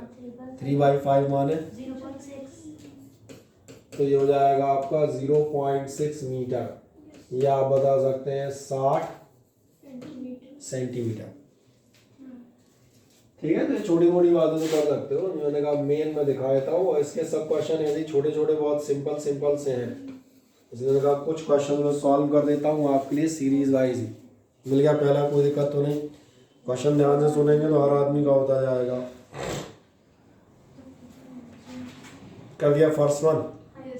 एक नेक्स्ट बहुत ध्यान से सुने, ये कह रहा था photon energy in electron volt. और एक्चुअली में ये इलेक्ट्रॉन वोल्ट वगैरह मैंने आपको जो फोटो इलेक्ट्रिक इफेक्ट पढ़ा रहे थे तब पूरा पढ़ाया है, दोबारा भी एक बार बता दूंगा, कोई दिक्कत नहीं। For electromagnetic waves of wavelength 40 metre, ये जानना चाह रहा है कि electromagnetic waves of wavelength 40 metre, इनके लिए एनर्जी कितनी होगी। और ऑब्जेक्टिव क्वेश्चन है, जानना चाह रहा है इलेक्ट्रॉन वोल्ट में। पहले तो देखें कि आपको ये याद है कि E बराबर होता है एच न्यू यानी कि hc/λ। ठीक है, ये मालूम होने चाहिए। मैंने कहा ये सेपरेट क्वेश्चन ही नहीं है, आधे ज़्यादा क्वेश्चन इसके फोटो इलेक्ट्रिक इफेक्ट के हैं। यानी E बराबर हो जाएगा 6.62 × 10⁻⁻34। ये क्या लिख दिया मैंने? Planck's constant. C यानी अपॉन लैम्डा आपको दे रहा है, जो आपको दिया है 40 मीटर। सही है, यानी E बराबर है, और आप इसके बेसिस पे कुछ ना कुछ निकाल लेंगे। याद दिलाने के लिए मैं बता देता हूँ, ये जो आप एनर्जी निकालेंगे ये काय में आएगी? जूल में। अब जो इम्पोर्टेंट बात है जो आप फिर से इस चैप्टर में अलग से नोट कर दीजिएगा, वो ये होगी कि आपको ये याद होना चाहिए, 1 इलेक्ट्रॉन वोल्ट बराबर होता है 1.6 इंटू 10⁻19 जूल। या उल्टा, अगर जूल को ईवी में निकालोगे तो डिवाइड कर देना। मेरी बात समझ में आ रही है? इसीलिए जब हम आगे जाएंगे तो इस सॉल्यूशन में थोड़ा सा आगे बढ़ाता हूँ। ये सॉल्यूशन आप बताएगा कि E इज इक्वल्स टू आपका हो जाएगा कुछ भी जो ये मान लिया ये था, ठीक, तो समझ में आ गया होगा। क्या कर रहे हो, जूल को ईवी में करना है, इधर जाना है। इधर जाने के लिए तुम्हें क्या करना पड़ेगा, डिवाइड करना पड़ेगा, तो हो जाएगा अपॉन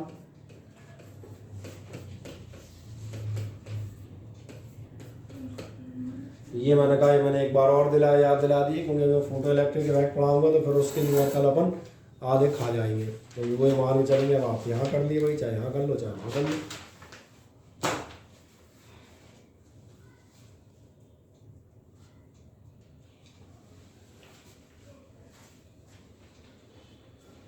इतना नोट कर दें, वैल्यू आप निकालते रहिएगा। ये कौन सा क्वेश्चन था, मैंने कहा that was the question number 2। Okay, third question में मैं चलता हूँ।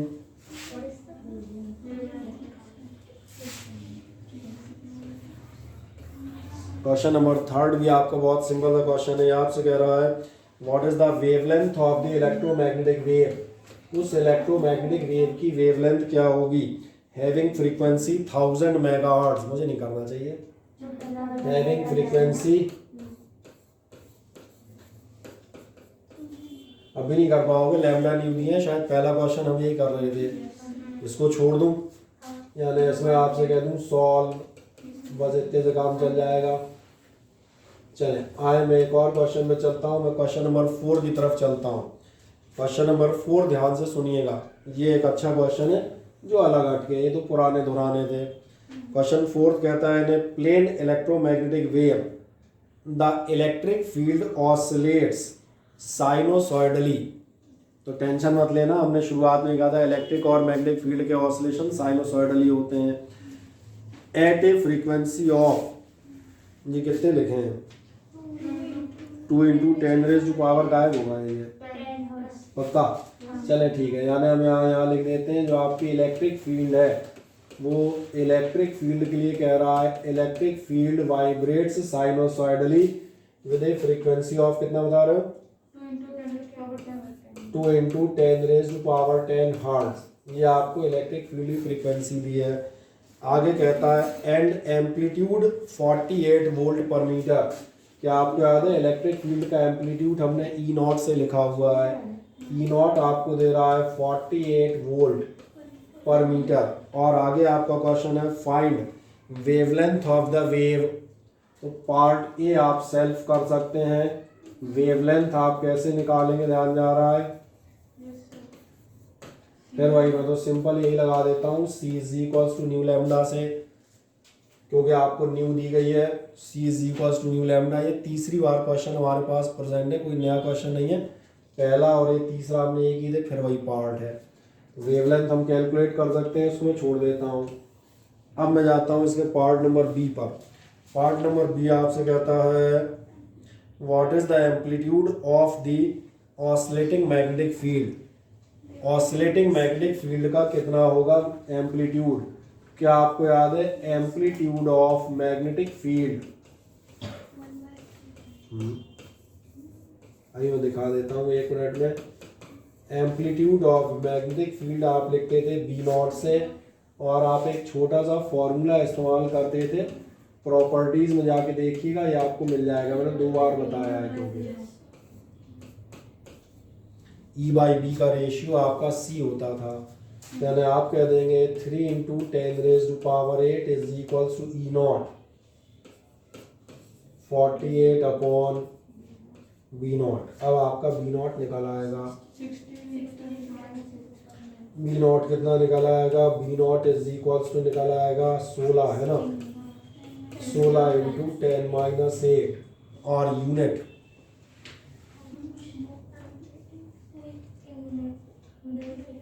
यूनिट, अरे कोई यूनिट नहीं होती, भूल गए।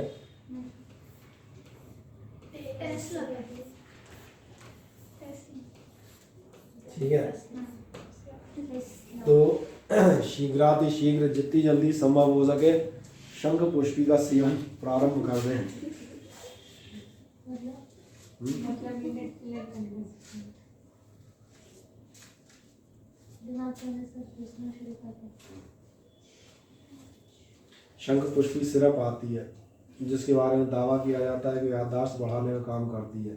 ऐसे तो बादाम का भी कहते हैं, कुछ नहीं होता। नहीं, कुछ इसलिए नहीं होता, दिक्कत ये होती है ना, अपन भूल जाते हैं ना, तो यही तो प्रॉब्लम, अपन सिरप तो ले आते हैं पर पीने ही भूल जाते हैं।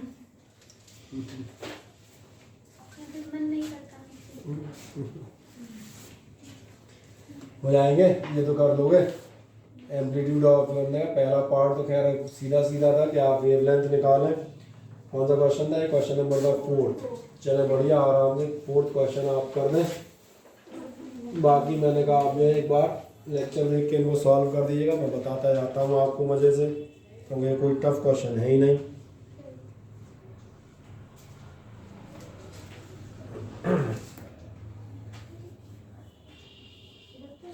ये वेवलेंथ छोड़ो, वेवलेंथ मत निकालना, वेवलेंथ 2 बार पहले निकालना है, इसमें क्या निकालना, बार बार वही इंटू डिवाइड थोड़ा सीखने। हाँ तो 2 बार में याद हो गया होगा, 3 बार पहले निकाल चुके, इस पार्ट को कर लेंगे बस। चले क्वेश्चन नंबर 5 पढ़े जरा। क्वेश्चन नंबर 5 क्या है, पढ़ो।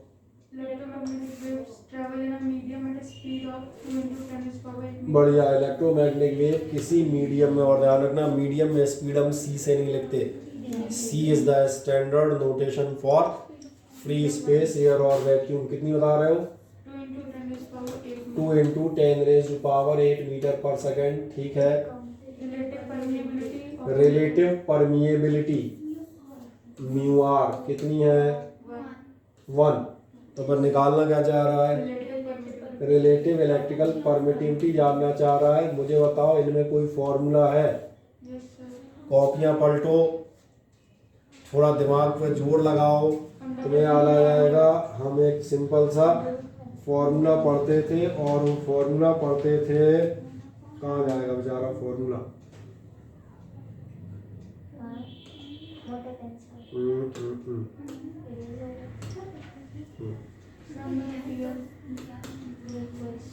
भी बराबर होता था आपका 1/√μ एप्सिलॉन। दिक्कत ये है कि ये तो हमने यहाँ पढ़ा था, उससे पहले हमने एक चीज़ और पढ़ी थी, अभी तो भारी परीक्षाएं मौजूद हैं।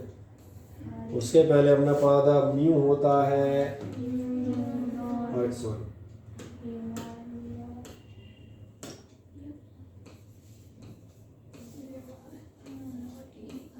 कोई नहीं कहेगा हमें पढ़ के नहीं आया यहाँ तक, सबको यही पढ़, ये भी दोबारा पढ़ाया है अभी। ठीक, और एक मज़ेदार बात, मतलब ये हो जाएगा 1/, ठीक है, थोड़ा सा इसको हटा लें तो अपने को जगह भी मिल जाएगी थोड़ा सा इधर लिखने के लिए। इसका मीनिंग क्या होगा? आपको भी दिया हुआ है, कितना भी दिया है, ये आपको दिया है 2 × 10⁸ बराबर 1/√। अब दिक्कत ये है μ0 की वैल्यू कहाँ से आएगी? 4π कुछ, ठीक है, 4π कुछ डिवाइडेड बाई कुछ और है, कैसी वैल्यू बता रहे हो आप?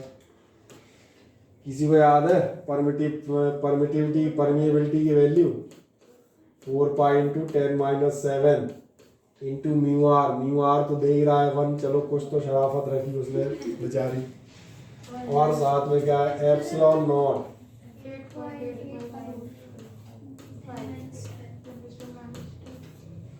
-12, सही कह रहे हैं। और साथ में कुछ नहीं, स्क्वायर करना पड़ेगा, स्क्वायर जैसे कर दोगे बहुत जल्दी सॉल्व हो जाएगा, कुछ है ही नहीं। 10 की पावर है, एक झटके में 10 की पावर तो ओरल खत्म हो जाती है, 12, 8, 20, 20 में 3 वैसे हो गया, ढंग से हो जाएंगे। कोई बहुत लंबा सॉल्यूशन नहीं है, उसको उधर कर दो, ये नीचे आके स्क्वायर हो जाएंगे, जस्ट स्क्वायर कर देना। अगर आप टाइम देंगे तो 45 सेकंड में हम बता दें, स्क्वायर करते ही सॉल्व हो जाएगा। चलें इतना नोट कर दें फिलहाल, ये आपके क्वेश्चन नंबर 5 के लिए इतनी हिंट पर्याप्त है, इससे ज़्यादा हम करेंगे भी नहीं। v = आप लिख रहे, शांति से लिख दे, अल्लाह मत कर।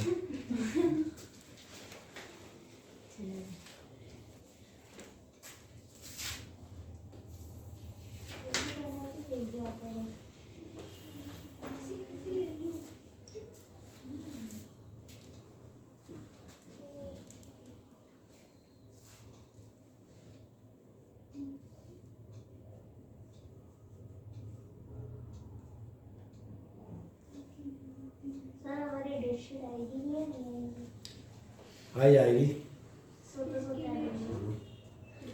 पेपर अप्रैल में होंगे, ये मैंने तो पहले ही बता रखा है।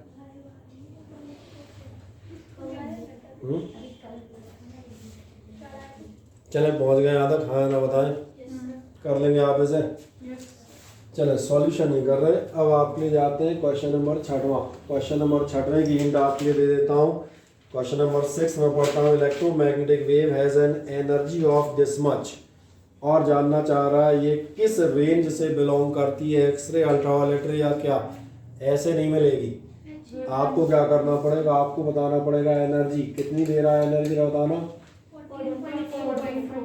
14.84, चलो बता दें 14.4 किलो इलेक्ट्रॉन वोल्ट। मैंने लिख दिया KeV। इसका मतलब ध्यान देखना, अगली बार मुझे निकालना पड़ेगा इसमें लैम्डा। जब तक मैं लैम्डा नहीं निकालूंगा तो मैं जाऊंगा कैलकुलेशन करके दिखा देता हूँ। आप बताएंगे E बराबर कितना होगा hc/लैम्डा। कुछ गलतियाँ आप नहीं करें इसलिए मैंने इसको कर दिया है। ये है 14.4, ये है किलो, दिख रहा है 1 किलो पूरा, और ये है इलेक्ट्रॉन वोल्ट।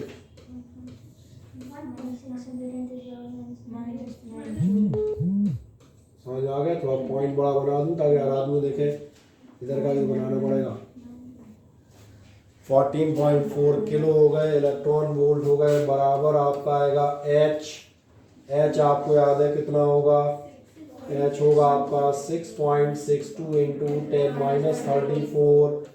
आपको याद आएगा C होगा 3 इंटू 10⁻8, और अपॉन में आपको मिलेंगे लैम्डा। मेरी बात क्लियर हो गई? अब ध्यान देखें, इसके बाद आप 2 या 3 लाइनें खर्च करके लैम्डा इज इक्वल्स टू एक रफ आइडिया ले लेंगे। रफ मतलब बिल्कुल एग्जैक्ट निकालने की जरूरत नहीं है इस केस में, क्योंकि ऑब्जेक्टिव है, पूछ रहा है कहाँ आएगी। अब तो एक बात समझ में आती है, अगर लैम्डा मान चलो 20 एंगस्ट्रॉम आ रही है, लेट इट बी, तो 20 से क्या होगा, तो मालूम है 1 से 100 के बीच में ये एक्सरे है। अगर मान चलो तुम्हारी आई 200, तो तुम मालूम है 100 से 4000 के बीच में अल्ट्रावायलेट है।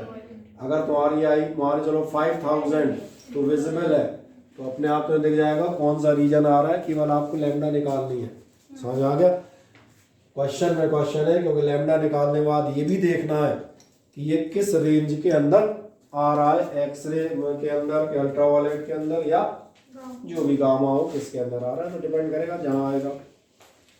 अब आप कर लेंगे, और इसके बाद मैंने कहा यहाँ के बाद आपको क्या करना है, यहाँ के बाद मैं लिख देता हूँ चेक द रेंज फ्रॉम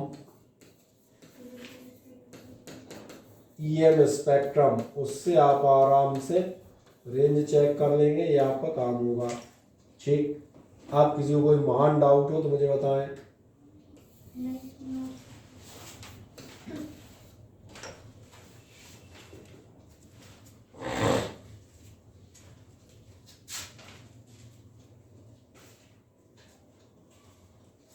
ठीक है, और जो ऑनलाइन बैठे हैं उनसे क्या कहूँगा, जब वो शीट का ले लें, या माने चले जो ऑनलाइन ही है टोटल, तो पहले शीट से न्यूमेरिकल नोट कर लेना एक बार उठा के। सही कहा ना मैंने? और नहीं, कई बार प्रिंट आउट नहीं मिलते ना, कि आदमी नहीं मिल रहा है, ऐसी कोई सुविधा मिलेगा कितना कर सकता है। और उसके बाद एक बार वीडियो लेक्चर उठाना, इस लास्ट पार्ट में चले जाना, सबके सॉल्यूशन खट खट खट कर अपने करते रहना मजे से। एक और क्वेश्चन मैं आपको करा देता हूँ, क्वेश्चन नंबर 7। क्वेश्चन नंबर 7 बहुत प्यारा है, इसका जवाब आप देंगे। क्वेश्चन नंबर 7 कह रहा है ratio of velocities of light of wavelength, और कितनी कितनी दी है, 2000 angstrom and 3000 angstrom respectively in vacuum. यानी इस क्वेश्चन को अगर हम बात करें तो क्वेश्चन आपसे पूछ रहा है 2000 एंगस्ट्रॉम और 3000 एंगस्ट्रॉम वेवलेंथ की हमारे पास 2 लाइट हैं, इनकी वैक्यूम में वेलोसिटीज़ का रेशियो क्या होगा। मैं रिपीट कर देता हूँ हिंदी में, मेरे पास 2 लाइट हैं 2000 एंगस्ट्रॉम और 3000 एंगस्ट्रॉम वेवलेंथ की, इनकी वेलोसिटीज़ का रेशियो क्या होगा। 1:1। सही जवाब। कैसे? क्यों भैया? स्पीड ऑफ ईएम वेव्स आपको मालूम है सबकी कांस्टेंट होती है। कितनी होती है? 310 मीटर पर सेकंड। समझ में आ गया? इसलिए कहा था, इसलिए ये आपसे पूछूंगा। अब ये सबकी कांस्टेंट होती है ना। अब नेक्स्ट जाए एक अगला। चलो अगला तुम 8वां कर लेना। The frequency of X, gamma and ultraviolet rays are ABC। कौन कौन सी एक्स, गामा और अल्ट्रावायलेट, इनकी फ्रीक्वेंसी है ABC। जरा बताओ कौन किससे बड़ा है, कौन किससे छोटा है? पहले तो ध्यान से देखो, सबसे बड़ी फ्रीक्वेंसी किसकी होगी मुझे बताओ? जिसकी वेवलेंथ सबसे छोटी है, जिसकी वेवलेंथ सबसे छोटी है। सबसे छोटी वेवलेंथ गामा होती है। इसका मतलब सबसे बड़ी फ्रीक्वेंसी B होगी। उसके बाद याद होगा आपकी लिस्ट में सेकंड नंबर पे आता है एक्स रेज, और उसके बाद आता है अल्ट्रावायलेट रेज। और अगर और दी होती तो फिर उसके बाद आती विजिबल, उसके बाद आती इंफ्रारेड, फिर जाती माइक्रोवेव। पूरे बता दिया एक झटके में। हाँ, तो ये वाला हुआ ना। अब ये तुम देख लो यार, बी जो है ए से बड़ा है और बी जो है सी से भी बड़ा है। बिल्कुल यही है, बी दोनों से बड़ा है,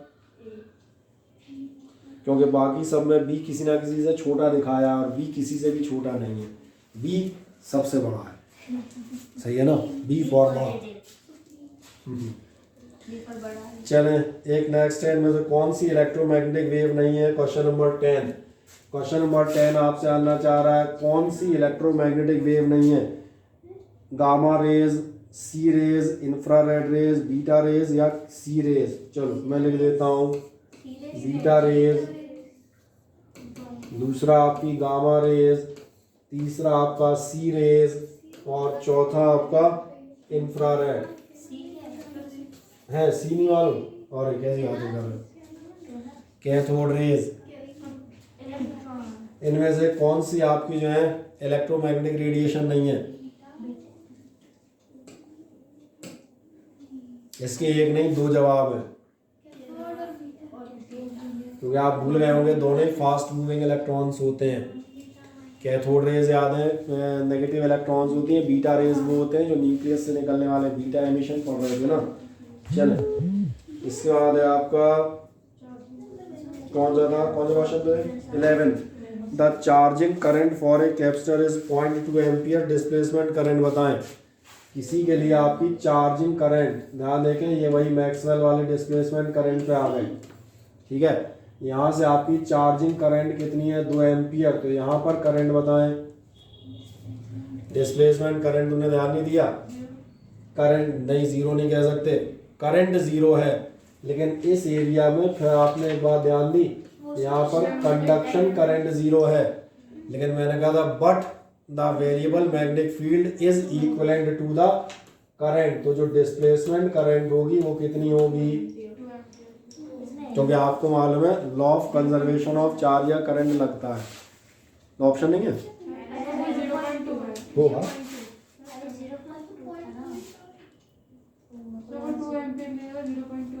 अच्छा 0.2 की तो ठीक है, कोई दिक्कत नहीं। क्वेश्चन में भी 0.2 है, कोई समस्या नहीं। क्वेश्चन में 0.2 ही कर देता हूँ ना, ले लो आप। ठीक है, तो ये भी आपकी कितनी हो जाएगी? ये भी हो जाएगी 0.2। कारण समझ में आ गया क्यों? क्योंकि यहाँ भी करंट प्रेजेंट होती है, तभी आपका डिस्प्ले वो डिफ्लेक्शन इन नीडल आता है। फर्स्ट टर्म में नहीं डिस्कस कर रहे थे। चले एक नेक्स्ट जाए। In an apparatus, question number 12, electric field was found to oscillate.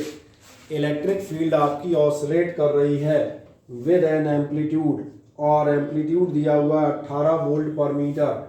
क्या शब्दों में ध्यान जाता है? इलेक्ट्रिक फील्ड ऑसिलेट कर रही है with an amplitude of 18 volt per metre. ये आपको इलेक्ट्रिक फील्ड का एम्पलीट्यूड दिया है। क्वेश्चन नंबर में हूँ 12 पर, और आपसे कहता है the magnitude of the magnetic field. यार ये क्वेश्चन अभी एक मिनट पहले ही कर रहे थे। Magnitude of the magnetic field कैसे मिलेगा? क्या आप बताएंगे? ओरली हो जाना चाहिए, सही है ना? ये कितना होगा? 3 × 10⁸ बराबर E0 18 और अपॉन में B0 कर लेना। शायद 6 × समथिंग आ जाएगा। 6 × 18 होते हैं। बढ़िया, ठीक है।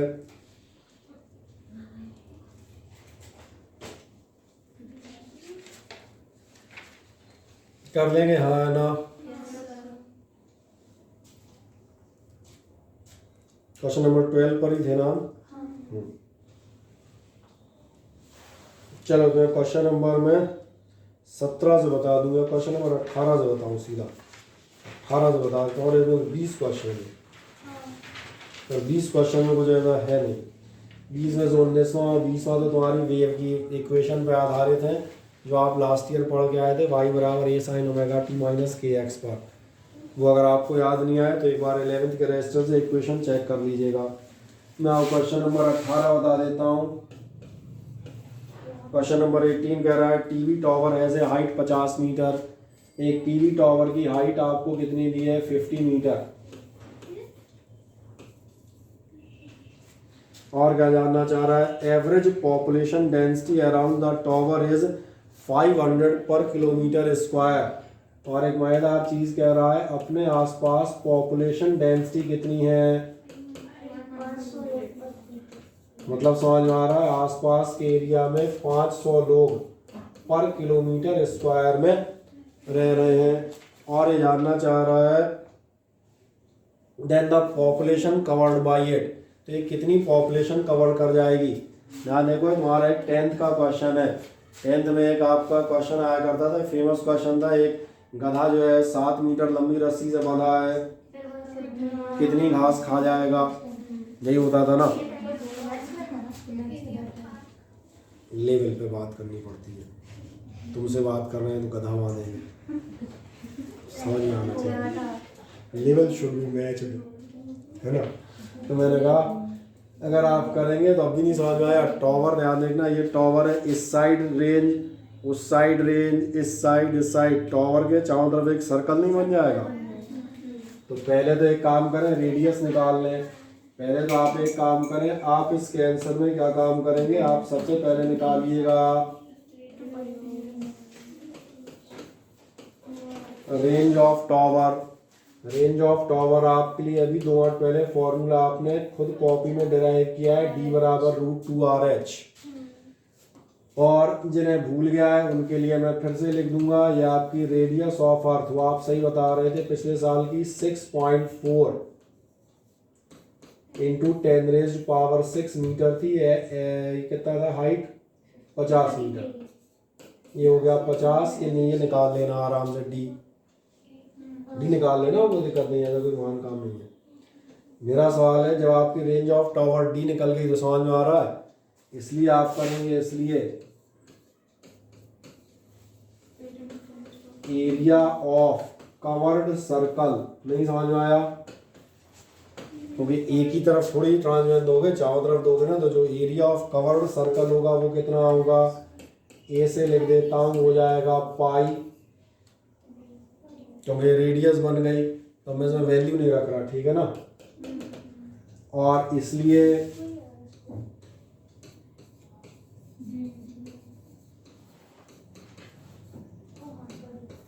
पॉपुलेशन कवर कितनी हो जाएगी?